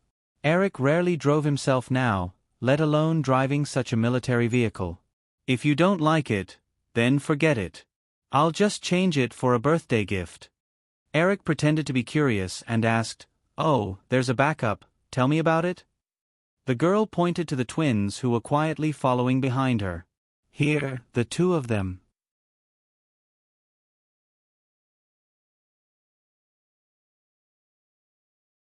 Chapter 6:17. When Eric heard what the girl said, he raised his arm and knocked her on the head as usual. With so many things going on recently, he was not in the mood to deal with women, let alone two women who looked exactly the same. It was already past 8 o'clock in the evening. After returning to the villa, Eric sent the twins to prepare dinner. He checked the facts and took out the press release that Firefly's headquarters had prepared for tomorrow, as well as several other documents. Although Eric appeared to be confident in the meeting room, it was impossible for him to be completely free of worry. Paramount and Universal chose to release two heavyweight films before Saving Private Ryan at the same time. Their purpose was to give Firefly a head-on blow during the summer. Once Saving Private Ryan failed, under the influence of someone with ulterior motives, the subsequent two films would definitely be greatly affected. Eric put the press release aside and first looked at the box office data of the first two films in Paramount's Beverly Hills Detective series. Beverly Hills Detective, which was released in 1984, earned $230 million at the North American box office at a cost of $15 million, and was the box office champion that year. The follow-up, Beverly Hills Detective 2, also earned $150 million at the local box office. The latest film, Beverly Hills Detective 3, could be said to be the ambitious work of Viacom after acquiring Paramount. Although it was a black comedy without special effects and big scenes, Paramount still spent $50 million on the production cost, which was more than twice the investment of similar films. According to the box office curve of the second sequel and the growth of the Hollywood box office in recent years, Firefly's internal data analysis department estimated that the total box office of Beverly Hills Detective 3 on Wednesday and Thursday, plus the first 3 days of the first weekend, would exceed $50 million. At the same time, Universal's The Mummy was even more popular than Beverly Hills Detective 3. Although the total investment of this adventure film, which was similar to the Raiders of the Lost Ark series, was only $60 million, this was mainly because Nicole had used her salary as a shareholder, and the crew had gone to Morocco, North Africa to film, which greatly reduced expenses. Without these two measures to reduce costs, the production cost of The Mummy would not be less than $80 million. Combined with Universal's publicity model, trailers, and test screenings, the prediction department predicted that the box office would reach $50 million in the first 3 days. Although both companies used a saturation release strategy with a relatively large drop in the next week, based on the 40% drop in the next week of Beverly Hills Detective 3 and The Mummy, if the data in their hands didn't change too much, the box office for Saving Private Ryan in the first weekend would only be about 35 million yuan at most, and the box office for the first 7 days would only be about 50 million yuan. At the same time, after True Lies was released on the 10th of June, 4 heavyweight movies would gather together. In addition to the cannon fodder movie that had to share a portion of the box office, although the weekly box office would hit a new high, the first week box office of True Lies was likely to be limited to $50 million. The next 2 weeks were Paramount's Star Trek VII, Warner's The Law Enforcement General, and Firefly's The Lion King. Both Star Trek VII and The Law Enforcement General were big variables. Eric only had a vague impression of Star Trek VII. Since he didn't have any special memories of it, it meant that this movie wasn't a big threat. Warner Pictures was stimulated by Clint Eastwood's Unforgiven's double box office awards. This summer, they ignored the overall weakness of Western films and released 2 blockbuster Western films. In addition to The Law Enforcement General, the other was the opening film of this summer's summer, Mahuali the Gambler, starring 2 big names, Mel Gibson and Jodie Foster. However, after the movie was released on the 20th of May, it only received $13 million in the first weekend, which was far below Warner Pictures' expectations. At the same time, it also withdrew from the competition of the summer box office. The Law Enforcement General was also a Western film that Kevin Costner had filmed last year. With the reputation that Kevin Costner had accumulated in Dances with Wolves, no one could be sure how The Law Enforcement General would turn out. Eric had no memory of this movie at all, so there were only 2 possibilities. One was that the movie was silently flopped in the original time and space. The other was that this was a brand new movie that was affected by the butterfly effect. Eric very much hoped that the result was the former, but looking at the $63 million budget of the Law Enforcement General and the prime time slot of June 24 given by Warner, Eric felt that the latter might be more likely. After all, the film company had accumulated years of experience. Before the movie was released, they could almost make a detailed assessment of the movie's quality and box office prospects. Although they often made mistakes, this assessment was like a weather forecast. There was no guarantee of accuracy, but the probability of a deviation in the general direction was not high. If the Law Enforcement General's box office results could really match its production cost and schedule, then the Lion King's box office would also be affected in an unpredictable way. Over the years, with the platform that Eric gave, Drew, who was very smart, definitely had 7 or 8 tails, even if she did not have 9 tails. However, the girl showed her smart side less and less around Eric. Of course, she was aware of the current situation. Seeing Eric frowning and pondering, the girl docilely moved over and said, "Eric, how about I return the distribution rights of Mission Impossible and Night at the museum, as well as those copyrights to Firefly?" Drew's voice broke Eric's contemplation. Looking at the data analysis in his hand, Eric laughed self-deprecatingly. He had so many good cards in his hand. Even if he really lost this round, it would not affect too much. He could just make a comeback. Eric hugged the girl and kissed her white and tender face. He smiled and said, "Of course not. These are our little stash, we won't give it to anyone. By the way, how is the preparation for Forrest Gump?" The girl curled up in Eric's arms and said, "Hanks's salary has been settled. $8 million, but he hopes that we can provide enough resources for the Oscars in the future. In addition, Godfather also likes the script. Amy and I went to his house last week, and he especially helped us invite Robert Zemeckis. Robert has already agreed to take over the project." Tom Hanks's salary for signing Saving Private Ryan was $10 million. Eric knew that the reason why he lowered his salary was most likely because he saw Forrest Gump as a potential Oscars film. Hanks was about to turn 40, and his desire for an Oscar was even more urgent. If it were not for Saving Private Ryan, Hanks would probably have taken on Philadelphia Stories, just like in the original timeline. Although there was a deviation in history, with his outstanding performance in Saving Private Ryan and the following Forrest Gump, it was not impossible for him to repeat the miracle of winning 2 Oscars in a row. Hearing that the director, Robert Zemeckis, was helped by Spielberg, Eric was also curious and asked, "What film has Steven been preparing recently?" "No, Godfather is only the producer of a few films. I heard that he and David Geffen are planning to set up a new film studio, just like the United Artists led by Chaplin. They will only be responsible for the production and not the distribution." Drew shook his head and said, "But I don't think this plan will work at all. If they don't do the distribution themselves, they will still be restrained by the Big Seven." Eric thought that in this timeline, with Jurassic Park in his hands and Katzenberg staying at Disney, Spielberg would not want to set up his own company. After hearing Drew's words, he realized that this matter should be led by the rich and powerful David Geffen.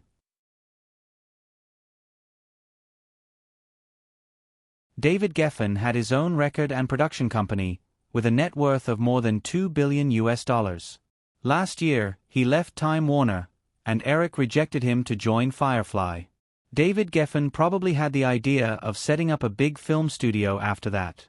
Thinking of the last few words of his little girl, Eric asked, "You didn't say that in front of Steven, did you?" Drew chuckled and shook his head. "I'm not an idiot. Godfather is so excited that he wants to do something big. I'm just asking for a rebuff by saying something like that."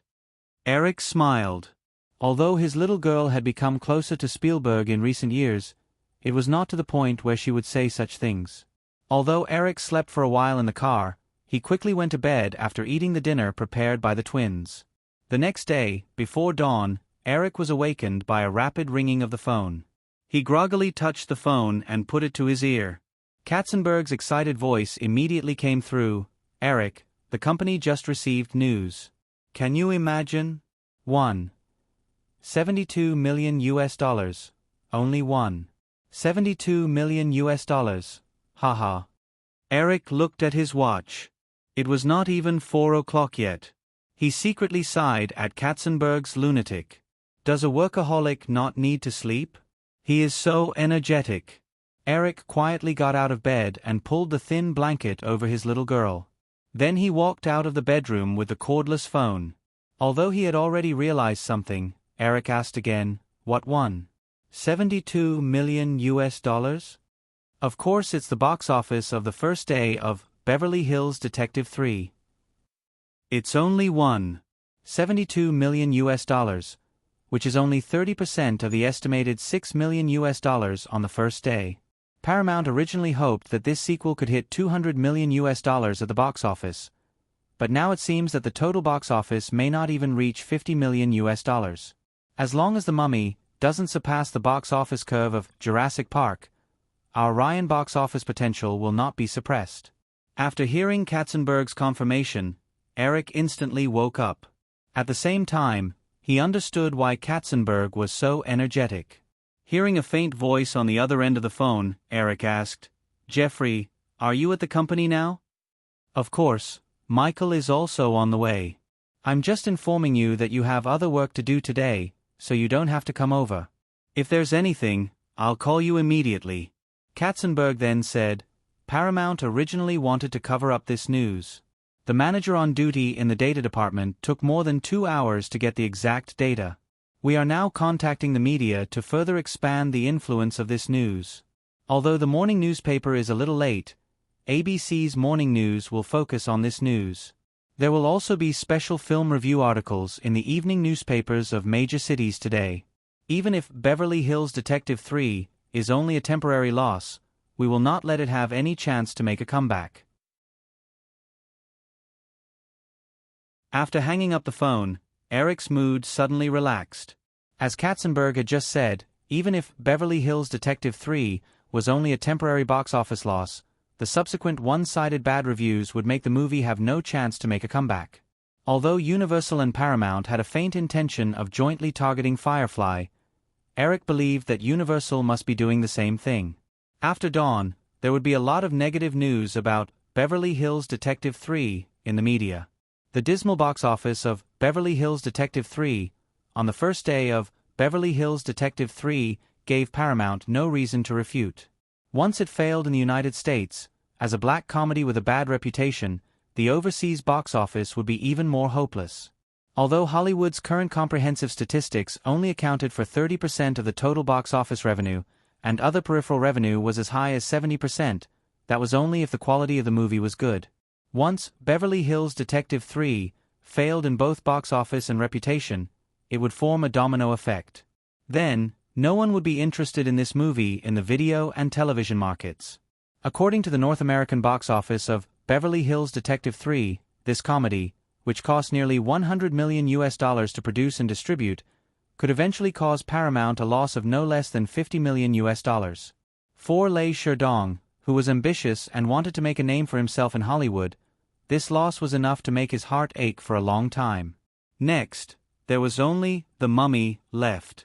Even if The Mummy was a small hit, it would no longer suppress Saving Private Ryan. As long as Saving Private Ryan performed at a normal box office level, under the guidance of Firefly, it would be able to form a positive competitive relationship with True Lies in terms of reputation and box office. The failure of Beverly Hills Detective 3 was like the opponent suddenly losing an important chess piece in a game of chess.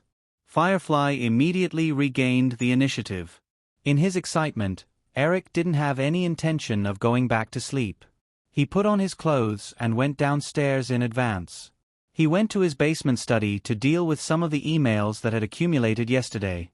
When the sun rose outside the window, he left the study and planned to exercise. As soon as the automatic door of the study opened, Eric saw the twins walking down the stairs side by side. The two sisters were wearing the same black tank top and shorts, which made their slender waists and long legs look even fairer. Their blonde hair was tied into a ponytail, their oval faces were delicate and round, and their blue eyes looked big even without eyeshadow. Their nose and mouth were very small, and their thin eyebrows and thin lips had a different kind of purity. Seeing Eric suddenly appear after the automatic door opened, the twins stopped in their tracks and shouted in unison, "Boss!"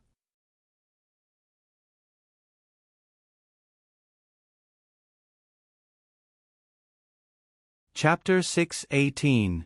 Eric saw that the twins were dressed to go for morning exercise, so he nodded and said, "Just in time, accompany me to the gym." Eric was about to walk out after he finished speaking, but the twins looked at each other and didn't move. Eric asked in confusion, "What's wrong?" One of the girls hesitated and said, "Boss doesn't allow us to accompany you to the gym." The boss this time was probably referring to Drew. Eric was still stunned for a moment before he understood. When the girl said that Drew didn't allow them to accompany him to the gym, she probably meant that he didn't allow them to fight with him. After all, he would only be beaten up in the boxing ring. Eric certainly didn't like to torture himself, so he laughed and said, "You want to beat me up, but I don't want to. I mean, you can accompany me to run, play basketball, or something else." Only then did the twins follow him quietly. Eric looked at the two gentle and harmless girls and joked as he walked, "Drew is your boss. I'm the owner of this manor, so you should call me master." Although the twins' English hadn't improved much after so long, it wasn't to the extent that they couldn't understand the meaning behind Eric's words. However, the twins didn't hesitate and said in unison, "Yes, master." Eric had always been a little puzzled by the twins' psychological state. When he heard the two girls call him master without hesitation, and the two girls' calm reaction when the little girl casually said that she wanted to give them to him as birthday gifts, he felt even more puzzled. After the morning exercise, Eric took advantage of the time when the twins went to make breakfast to ask the little girl, who had just woken up, this question. "It's very simple because I bought them." The little girl's mouth was full of foam from brushing her teeth. She said vaguely and winked at Eric playfully, "You can go and try the Polly in the kitchen now. They'll definitely be very obedient, and they're still virgins." Eric leaned against the door of the room and glared at the girl. He asked, "What's the reason?" Drew rinsed his mouth, washed his face, and began to do facial care. He said, "They were originally sold to the United States. If I hadn't spent money to buy them from Sean Kim, they would have been crippled even if they hadn't died in the underground boxing ring. Many people like to see this kind of scene. Moreover, even if they survive, their fate would be nothing more than to fall into some unsightly technical institute. There was never a lack of beautiful things in this world, but under the influence of money and power, they became the victims of some people's dark desires. With the rise of his status, Eric was gradually able to come into contact with these corners of the world that ordinary people could not see. Hearing Drew's words, he only shook his head gently. The girl rubbed her face cream, glanced at Eric's expression, and said, "So, not only did I save their lives, but I also gave them a life that they didn't dare to imagine before. I also helped their family escape from Moscow, a place where they can't even fill their stomachs. What reason do they have to refuse my request?" "Oh." Eric dragged his voice and nodded. He said, "Is that all?" "Hee," the little girl giggled. She didn't mind temporarily showing her surly side in front of Eric. She said, "I just told them very bluntly that if I'm not satisfied, they can be returned to Sean Kim." If they were returned, it meant that the twins would once again suffer the tragic fate that the girl had just mentioned. Eric sighed in his heart. He walked over and hugged the girl's soft waist. He said, "You won't do that, right?" The girl twisted her body and turned around. She hugged Eric's body and said, "If you don't let me do that, I won't do that." Eric patted the girl's back and said, "It seems that I have to control you properly, lest you go out and harm the world." The girl knocked her chin on Eric's shoulder and said in a soft voice, "Eric, you are my world. I don't care about anyone else." The dismal box office of US $1.72 million on the first day of Beverly Hills Detective 3 was like a basin of cold water that extinguished the wild ambition of many people who wanted to join forces to snipe the Fireflies. In the fierce competition in Hollywood, there was no lack of situations where everyone would push someone who was down. Then, the media's one-sided negative reviews reduced the box office of Beverly Hills Detective 3 to an even more miserable US $1.5 million the next day. The total box office of US $3.22 million in the first 2 days was only a fraction of Paramount's original estimate of US $12 million. Even outside of Hollywood, many people saw the obvious change in the situation. In the next few days, Eric received a lot of emails expressing goodwill. On the same day that the box office of Beverly Hills Detective 3 was released, Firefly Group released their plans for The Matrix series and Eric's Runaway Bride, tailor-made for Julia after Pretty Woman. Firefly's long-term bond sales immediately increased by 50%, and the total sales reached US $200 million. As long as the situation didn't change too much, the bond distribution plan that Morgan Stanley and Deutsche Bank originally planned to complete in 3 months could be completed in 2 months. On May 27, Universal Pictures' The Mummy was released in 3,100 theaters in North America, breaking the record of Jurassic Park last year. Universal Pictures even applied for a Guinness World Record for this gimmick. Because Beverly Hills Detective 3 was completely swept into the corner, the box office of The Mummy achieved a small explosion on its first day, reaching US $16.9 million. The box office of Beverly Hills Detective 3 was only US $4.5 million in the first day. The Mummy received US $18.1 million and US $16.3 million in the next 2 days.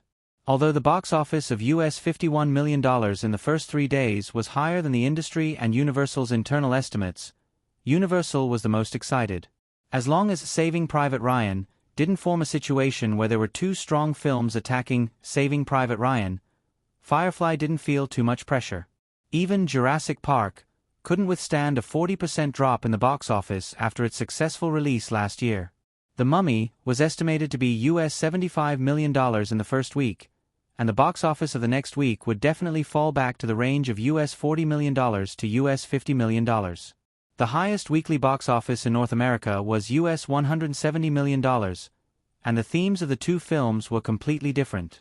The box office of The Mummy next week wouldn't have much of an impact on Saving Private Ryan. With this matter settled, Eric put down the worries in his heart and began to focus on the production of the film in his hands. He now had control over a batch of the most heavyweight films in Hollywood: Jurassic Park 2, Day of Independence, Toy Story 2, Face/Off, etc., Mission Impossible series, Night at the Museum series, and Forrest Gump from Flower Pictures. Game of the Brave and Mr. and Mrs. Smith 2 were the last 2 films that Firefly collaborated with Columbia. Thunderbolts series with DreamWorks, Resident Evil, and other films. Firefly also participated in part of MGM's upcoming James Bond, The Golden Eye. Although Fox's Braveheart did not have any financial involvement with Firefly, it was certain that Eric would eventually be dragged by Elizabeth for a free consultation. The production progress of these films was different. Some were in post-production editing, and some were still in the script revision stage. Eric only had time to check the progress of the special effects on Game of the Brave, and discuss the post-production work in detail with the director of Mission Impossible, Brian De Palma, who had just finished filming. It was already June 3rd. After a huge premiere, Saving Private Ryan officially opened in 2,700 theaters in North America. As a war film with a theme of commemorating the 50th anniversary of the Normandy landing of World War II, Britain, France, Germany, Italy, Spain, and other major European countries also opened the simultaneous release mode for the first time. There were a total of 29 countries releasing the film at the same time worldwide. The real and tragic Normandy landing scene, the value debate of 8 people saving 1 person, the growth and struggle of the small characters in the war.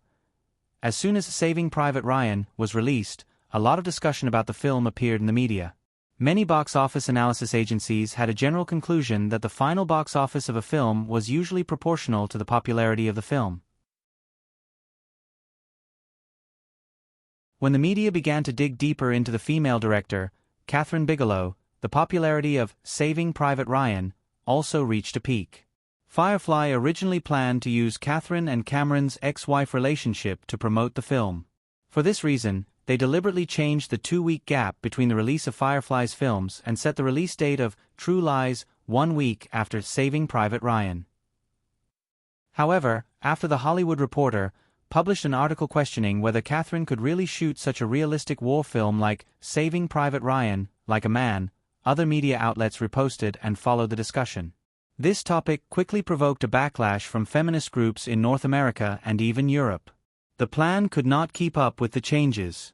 Firefly's original intention of Saving Private Ryan and True Lies to form a positive box office competition was also declared a failure.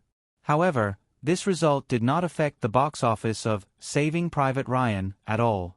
Instead, due to a large number of female audiences who were originally not interested in war films suddenly joining the ranks of support, the box office of Saving Private Ryan soared.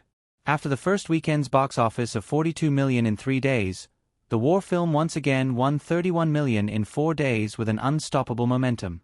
The total box office of $73 million in the first week was $25 million more than Firefly's estimate. According to statistics, most of the box office was due to the sudden addition of female audiences. When True Lies was released in the second week, this trend showed no signs of cooling down. It seemed that some feminists who suddenly noticed the relationship between Cameron and Catherine even publicly published advertisements at their own expense in the newspapers, urging their female friends to continue supporting Saving Private Ryan in an attempt to trample True Lies under their feet. Moreover, these initiatives seemed to be working. The box office of True Lies was $37 million in the first weekend. Although Saving Private Ryan did not surpass the box office of Saving Private Ryan, it was only less than $1 million behind True Lies. It was really difficult to determine who would win the box office in the end. While Eric and the other senior executives of Firefly were excited about the box office explosion of Saving Private Ryan, they could not help but have a thought in their minds. Don't mess with women. If they can make a movie's box office rise by 50%, they can definitely make a movie's box office fall by 50%. At the same time, Eric was also secretly glad that True Lies was a completely male-oriented film. If it was a film targeted at female audiences, then the ending this time would definitely be very miserable.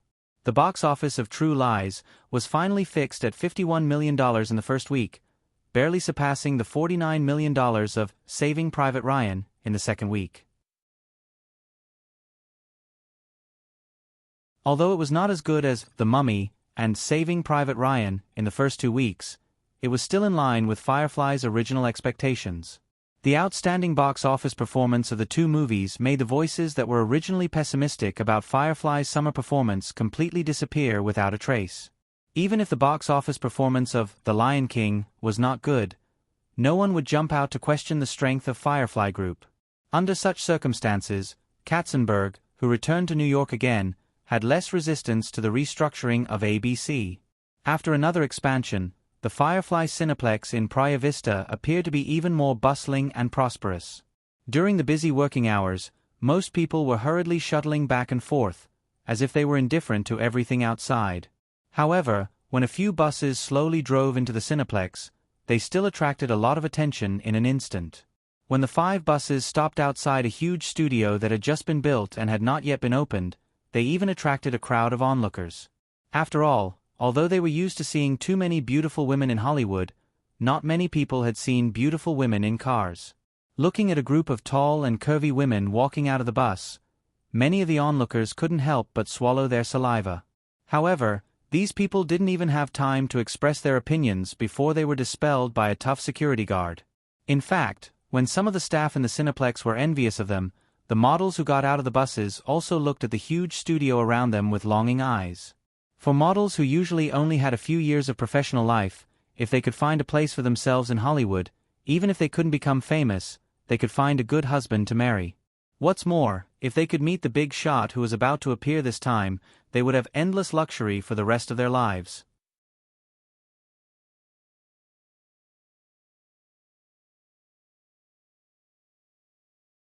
Chapter 619.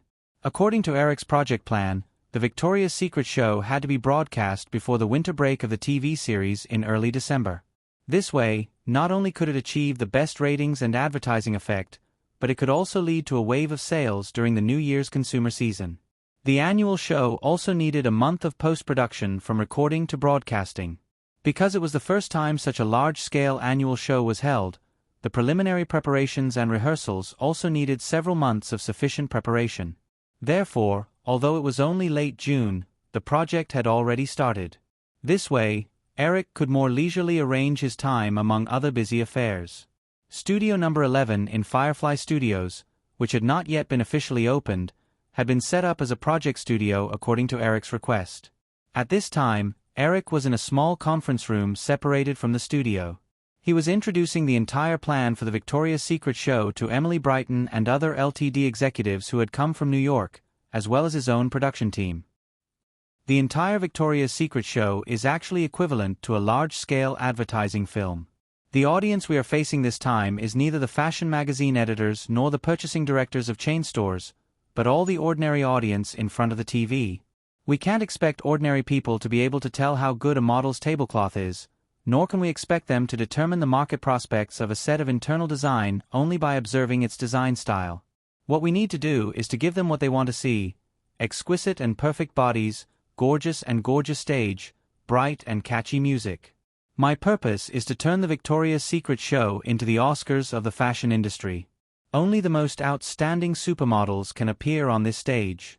I want everyone to think of supermodels and associate them with the Victoria's Secret show, not a title given by a few fashion magazines casually. After Eric's brief introduction, the LTD executives and Eric's production team raised their own questions. Eric patiently answered them one by one. After more than an hour of discussion, they had a general understanding of the effect Eric wanted. Unknowingly, there was a lot of chatter outside the conference room. A staff member knocked on the door and came in, saying, "Mr. Williams, Miss Brighton, the models have arrived." "Well, that's all for today. I will find time to discuss the details with you." Eric clapped his hands and said with a smile, "Of course, if you want to see the beauties, you can also stay. The beauties outside are definitely the most beautiful in the world." Everyone laughed and got up. Eric's production team now had their own work to do. Of course, it was impossible for them to stay. Even several senior executives of LTD had flown over from the headquarters. After this meeting, they would immediately return to New York and other places. In the end, in addition to Eric and Emily, there was also the creative director of Victoria's Secret, Edward Razek, whom Eric had specially named. Edward Razek had been in charge of the production of the Victoria's Secret show since 1992. However, in Eric's opinion, the Victoria's Secret show's real maturity should be after 2007 and 2008. Before that, most of the shows were in the stage of exploration. Before 2000, the Victoria's Secret show was basically no different from an ordinary fashion show. This time, Eric planned to directly use the program model of the Victoria's Secret show after 2010. However, he couldn't be in charge of this project all the time. Edward Razek, the producer in the original Spacetime, could be involved in the operation of the entire project. In the future, the Victoria's Secret show could also be handed over to him. After the people attending the meeting gradually left, Emily asked the main creative team members to go out and prepare for the time being. Only Eric and Edward Razek were left behind. Then, she took out a prepared document and handed it to Eric. She said, "This is the list of 40 people that Edward and I have privately selected. A few of them are internal models that we have signed. The rest are from other modeling agencies. This time, Elite and Ford alone sent over 80 people. There are also people from other agencies, a total of 150 candidates. LTD works very closely with these agencies. We can't afford to offend them at all. So, on the surface, we promise to let you choose personally. During the audition later, you can pay attention to these people. In addition, if you think the other models are good, you can adjust them at any time." Eric had originally only asked Emily to prepare a team of about 40 people. He was a little surprised that so many people suddenly appeared. However, after knowing the reason, Eric just nodded casually. The fashion industry and the modeling industry had always been closely linked.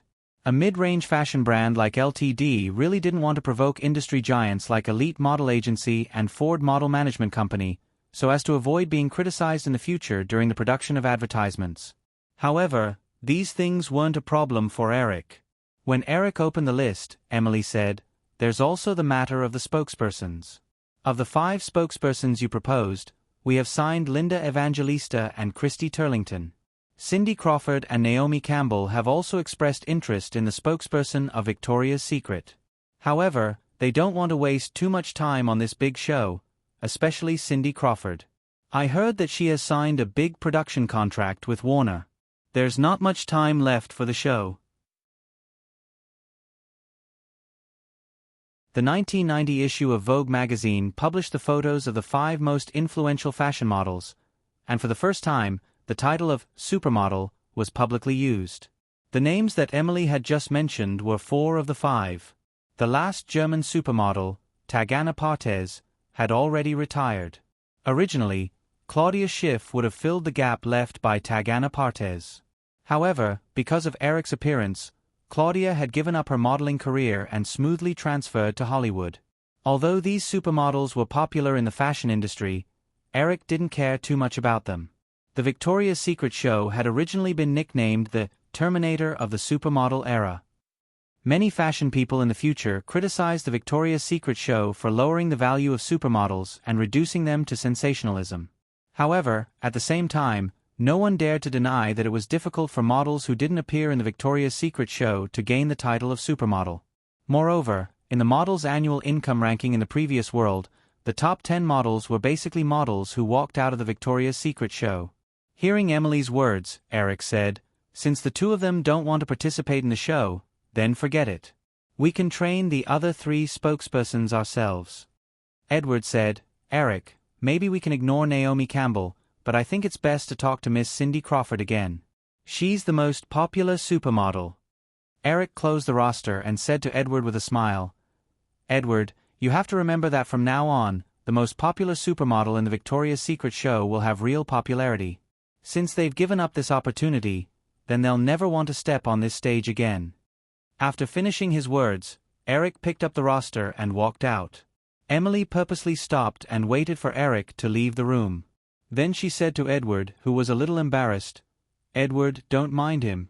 Sometimes this guy is so self-righteous, but most of the time, the results prove that he's right." Of course, Edward didn't mind. He didn't think he had the right to mind a big shot like Eric. Hearing Emily's comfort, Edward couldn't help but ask, "Emily, is what you told me a few days ago true?" "What?" Emily was stunned, but she quickly remembered and nodded. "Of course it's true. Although Eric can be the director this year, he can't do it all the time. He seems to hate doing certain things over and over again. He didn't even want to direct Jurassic Park 2 himself. So next year's fashion show will probably be under your control. So you'd better cheer up and remember every detail about that guy." After receiving a definite answer, Edward Razak finally calmed down. He said, "Emily, if it weren't for Naomi Campbell and Cindy Crawford, do you think we would have been able to get Miss Claudia Schiffer back on stage? She's a top model, and now she's much more popular than all the other models." "That's a good idea, but it's unlikely. Claudia Schiffer now spends most of her time in Hollywood, and her salary has increased to $5 million. It's unlikely that she'll waste a few months of her schedule on a fashion show." Edward revealed a flirtatious smile and lowered his voice. "If it's us, of course, it's impossible. But what if Eric comes out and greets her?" Emily was stunned, and then her eyes lit up. She said, "That's a good idea. I'll give it a try later."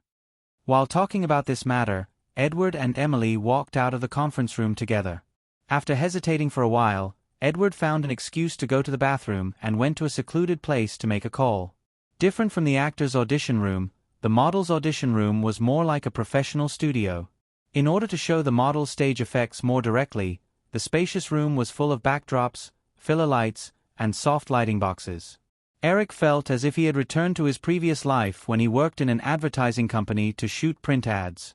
But this time, he didn't need to do it himself. He only needed to say a word, and someone would pick up the best models in the world and choose them at will. In the thick roster, in addition to the 2 confirmed supermodels, there were also some familiar names from his previous life, such as Heidi Klum, Tara Banks, Kate Moss, and so on. Compared to the first few years, Eric was now immune to beautiful women. After all, if something was too easy to get, it would inevitably make people lose interest in pursuing it. Perhaps this was the reason why there was such a high proportion of homosexuals in Hollywood and the fashion industry. Hearing Emily's idea of letting Claudia return to the runway, Eric nodded. That's a good idea. I'll contact Claudia and see if she has any free time. If she doesn't, then forget about it. Emily said, You said it yourself. Do you think she won't have any free time? Eric shrugged. I'm trying to be a considerate lover, not a tyrant. Oh, then your lovers are really lucky, Emily teased.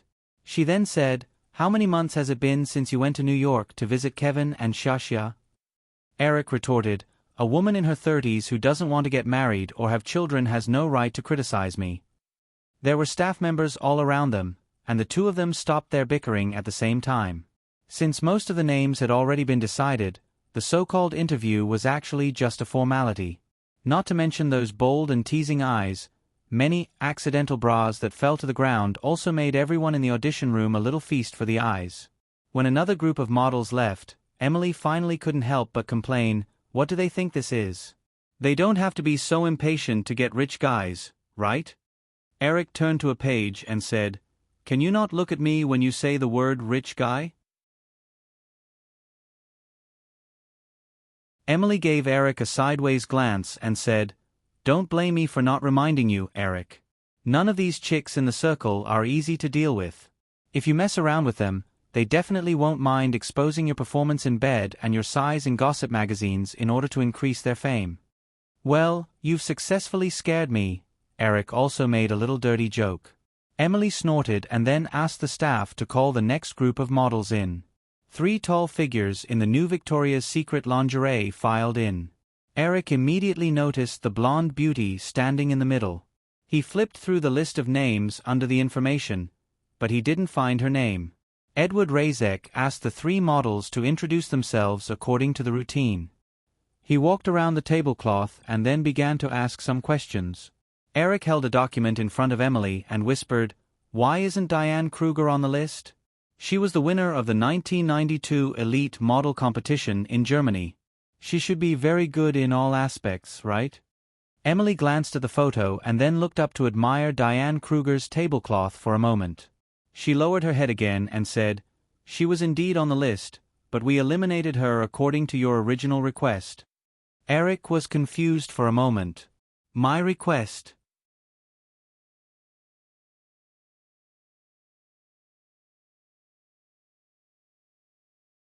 Chapter 620. Emily stretched out her finger and drew a line on Diane Kruger's measurements. Have you forgotten? You specifically asked us to pay attention to their figures when choosing models. Eric glanced at the A-cup remark at the end of the data, and then looked up at Diane Kruger, who was standing in the middle of the room with a slightly reserved expression. Although Diane Kruger's facial lines were a bit stiff in his memory, most of them were images of her in her 30s. Most Western women's facial contours would change as they grew older.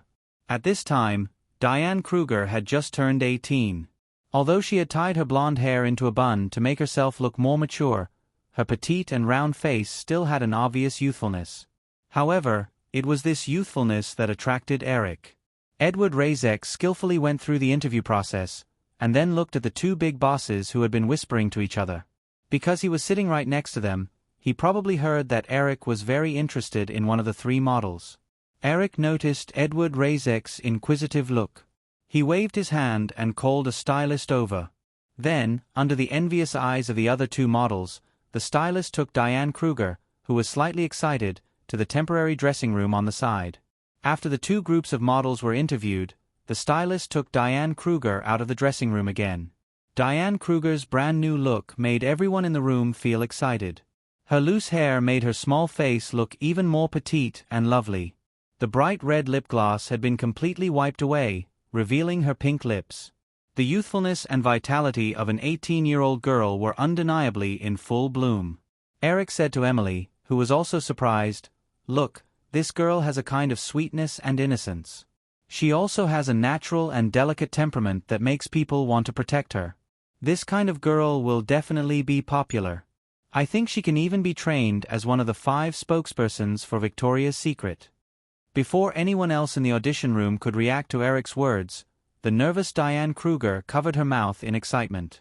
During this period of time, the hottest topic in the fashion circle was that Eric Williams would personally create an annual fashion show for his Ltd brand.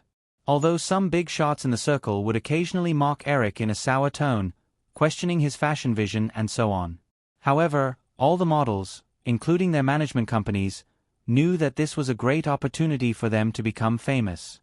For modeling agencies, this was a great platform to promote the models under the red flag. For the models themselves, this opportunity was even more precious. If they could participate in this show, not only would their fame rise rapidly, they would also receive more opportunities for activities and endorsements. It was also possible for them to step into the Hollywood circle like Claudia Schiffer. The 5 spokespersons for Victoria's Secret became the focus of the public relations of the modeling agencies. Everyone knew that these 5 spokespersons would receive more resources. Most people also thought that this opportunity would definitely fall to the top of the fashion circle, such as Cindy Crawford, Linda Evangelista, Naomi Campbell, and so on. Diane Kruger had just been asked to stay by Eric. Although she was sure that she would definitely get the opportunity to walk in this show, she had never dared to expect to be invited as a spokesperson for Victoria's Secret. Therefore, when she heard Eric's words, Diane Kruger was so happy that she almost fell to the ground. Although Emily and Edward Lazek had not yet expressed their opinions, since Eric had said so, everyone in the audition room knew that this matter was set in stone. The makeup artist who had helped Diane Kruger just now noticed that she seemed to be a little unstable, so he very sensibly came over to support her. This matter was completely under Eric's control. After hearing Eric's judgment, Emily and Edward Lazek certainly did not object. When Diane Kruger calmed down, Eric smiled and asked, "So, Miss Kruger, are you willing to accept the invitation to be the spokesperson for Victoria's Secret?" Diane Kruger nodded incoherently and said, "Yes, Mr. Williams. Of course, I'm very willing." "Then, I hope you and your agent can wait for a moment. After the interview, we will talk about the contract in detail." After Diane Kruger left the room, Emily shook her head and said, "Eric, this girl is indeed not bad, but don't you think that her psychological quality is a little weak?" Eric knew that Emily was referring to Diane Kruger's loss of composure. He tapped on Diane Kruger's information and said, "Emily, not everyone's life is as smooth as yours. Take this girl for example. She comes from an ordinary small town in Germany. She has neither experience nor background. If she doesn't meet with a special opportunity, she might disappear from the fashion industry in a few years. Then, she'll get married and have children.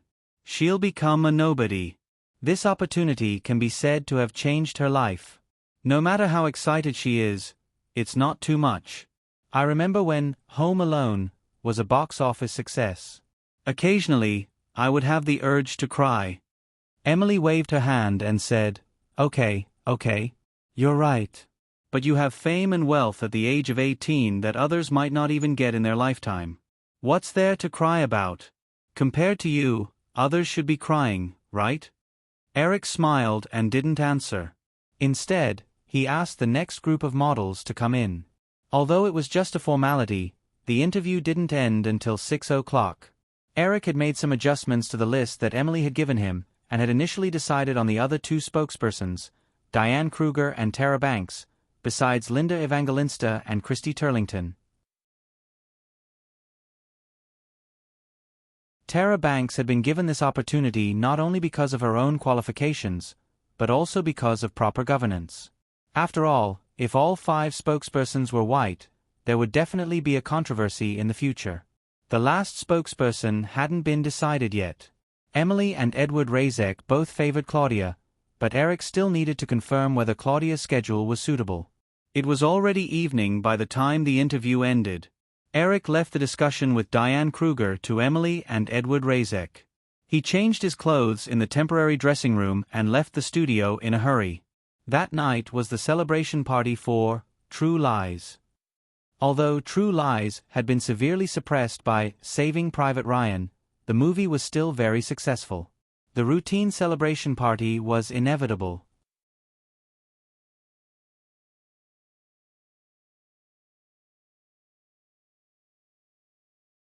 Chapter 621. In the third week of June, Paramount Pictures' Star Trek VII was released. Although this $35 million sci-fi film was adapted from a classic American sci-fi TV series, it did not seem to satisfy the audience's visual needs. It only grossed $23 million in the first 3 days of its first weekend, ranking between the first place, True Lies, and the third place, Saving Private Ryan. It did not seem to be able to compete with the two blockbusters at all. Although the cumulative box office of The Mummy had reached $160 million in the fourth week of its release, its box office potential had basically been exhausted and it had lost its threat to True Lies and Saving Private Ryan. Moreover, the possibility of The Lion King on June 27 having an impact on the two live-action movies was very small. After all, the audience for live-action movies and animated movies were very different. Moreover, True Lies and Saving Private Ryan were both R-rated movies. The possibility of them influencing each other was even lower. At first, Eric was worried that the $63 million Western law enforcement would become an obstacle for True Lies and Saving Private Ryan to reap the box office. However, compared to The Lion King, which had a small test screening, Law Enforcement had a good reputation. Although Law Enforcement also held a test screening, the entire film industry was silent. Under such circumstances, anyone with a little common sense would know what had happened. Law Enforcement definitely did not have a good reputation. However, under Warner's PR, the film critics did not reveal this news before the film was released on a large scale.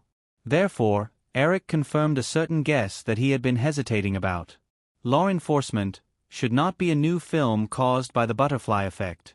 Instead, it should have flopped silently in the original spacetime. Under such circumstances, Eric did not have any worries. After the box office of True Lies was released at the end of the second week, Firefly held a lively celebration party at the Sunset Tower Hotel in Beverly Hills. Because the interview for the Victoria's Secret Angel ended at 6 p.m, Eric went directly to the Sunset Tower Hotel from Praia Vista. True Lies was still in theaters, so this celebration banquet was quite high profile.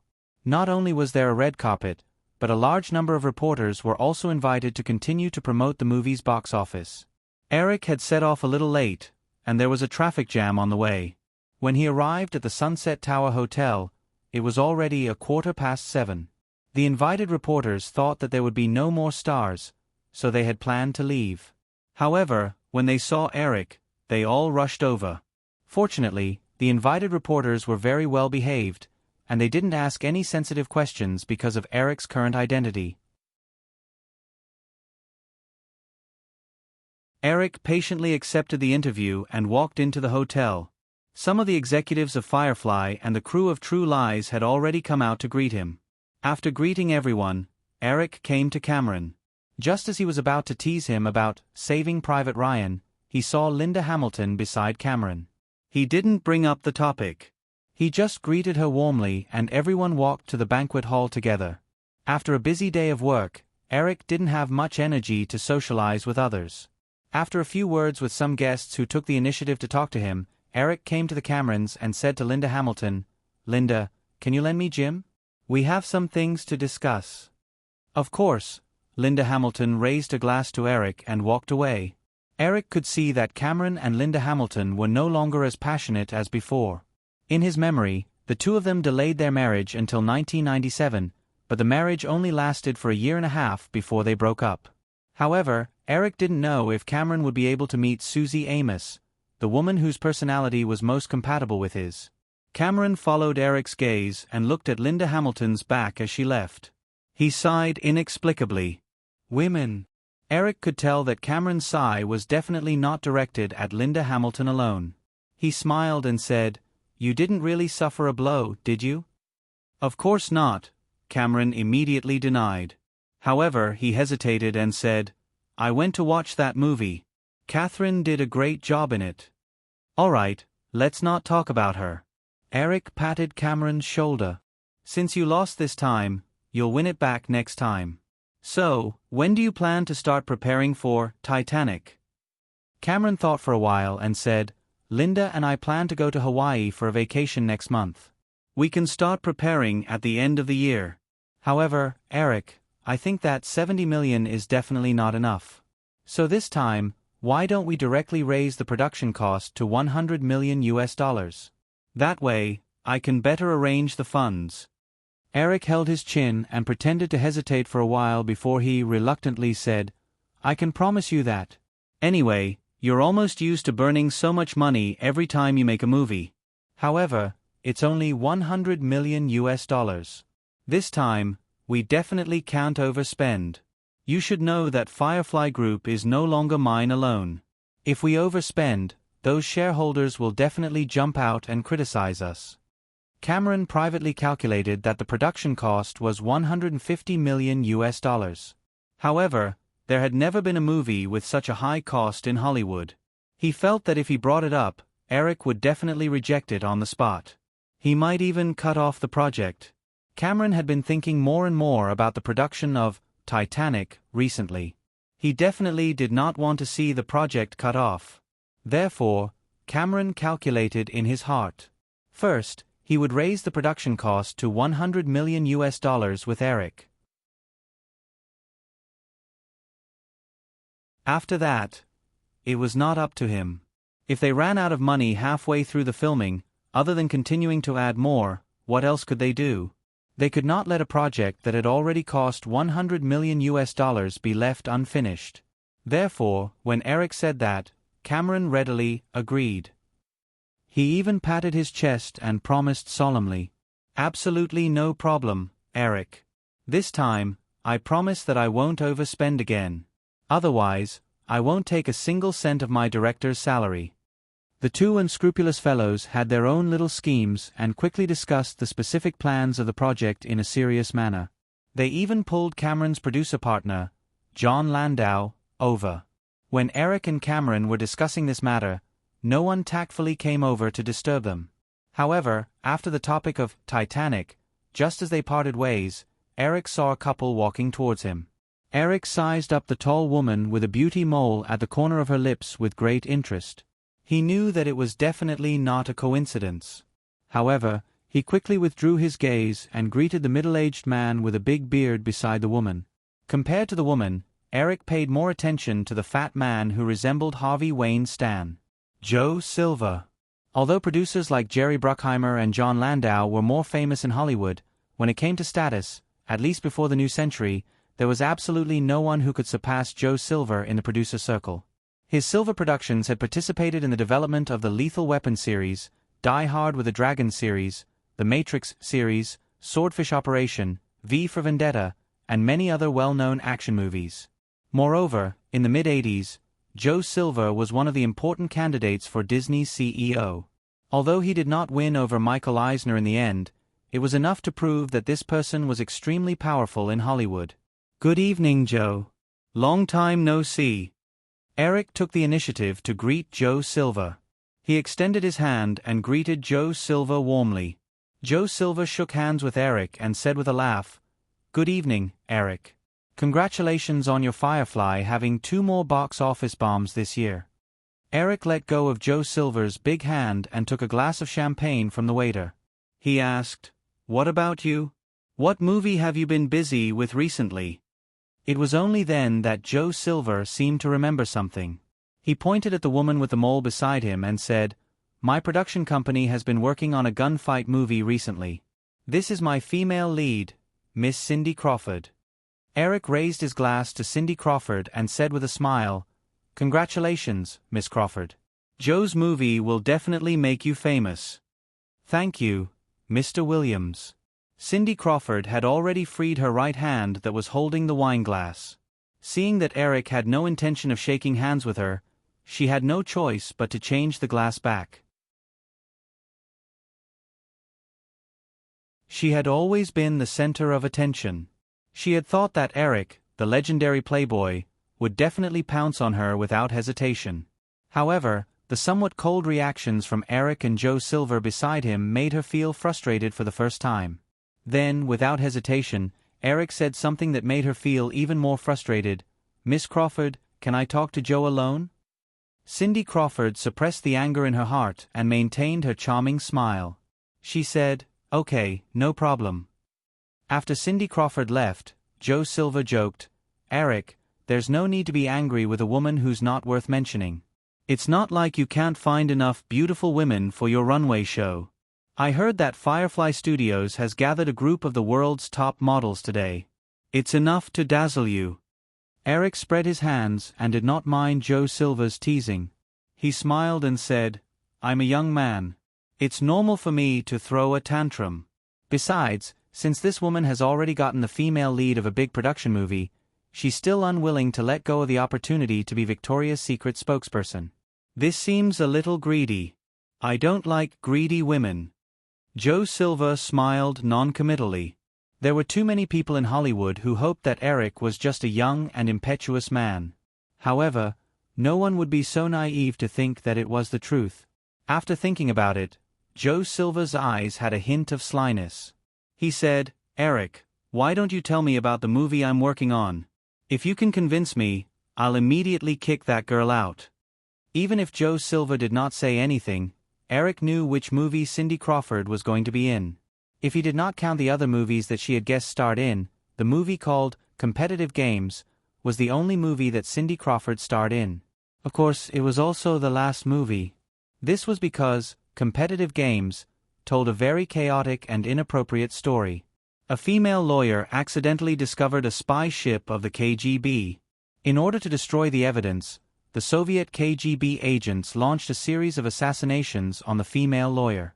During the entire process, the American Department of Violence seemed to have disappeared without a trace.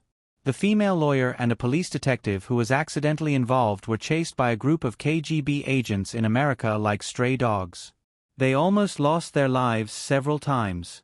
If it was before the collapse of the Soviet Union, a movie with such a theme might have caused some reaction. However, it was now 1994. After the collapse of the Soviet Union, the Soviet power had collapsed. Russia had fallen into an economic winter, and the people were in a precarious situation. On the other hand, the self-confidence of the American people was unprecedentedly high. Under such circumstances, seeing such a movie that completely went against the main theme and even had a somewhat absurd plot, one could only imagine the ending of the movie. Seeing that Eric did not object, Joe Silva explained the plot of Competitive Games to Eric. Of course, he wanted to get some advice from Eric. However, after he finished, Eric only shrugged and did not comment. Instead, he said to Joe Silva, "Joe, why don't you come to Firefly after you're done with this movie? I'll give you the same treatment as when you were in Warner. Also, I'm going to produce the movie version of The Matrix soon. I can let you be in charge of this project." Eric's words were completely sincere. Joe Silva was best at producing big-budget action movies like Die Hard, and Lethal Weapon. He complimented Jerry Bruckheimer, who had been recruited by Firefly and was good at CG special effects movies. As Firefly's strength continued to expand, Eric could not always maintain a state of being in charge of all the projects under his company. It was necessary to recruit more outstanding producers. Joe Silva was stunned when he heard Eric's words. He probed, "Eric, are you not optimistic about this movie?" Eric asked, "What's the progress on your side?" Joe Silva said, "Filming has already started. If all goes well, it will be released during summer next year." If the other party's project was still in the initial stages of preparation and had not invested too much money, Eric could tell the other party in detail about the key points in order to show his sincerity to Joe Silva and persuade him to cut off the project. However, since the movie had already started filming, a large amount of money had already been spent. There were many things that could not be reversed. Eric could only spread his hands at Joe Silva and said, "If you trust me, try your best to get Warner to fork out the production funds. Also, if you want to join Firefly, I welcome you at any time. The Matrix will only be released in the second half of next year. Before that, as long as you come over, the project is yours at any time." Competitive Games was definitely a huge production with an investment of more than $50 million. If this project was ruined, there would definitely be a crack in the relationship between Joe Silva and Warner. That would be a good opportunity for Firefly to poach him. You're tuning in to the Narrate and Escape YouTube channel. Don't forget to subscribe and join us on this journey to catch the most captivating stories.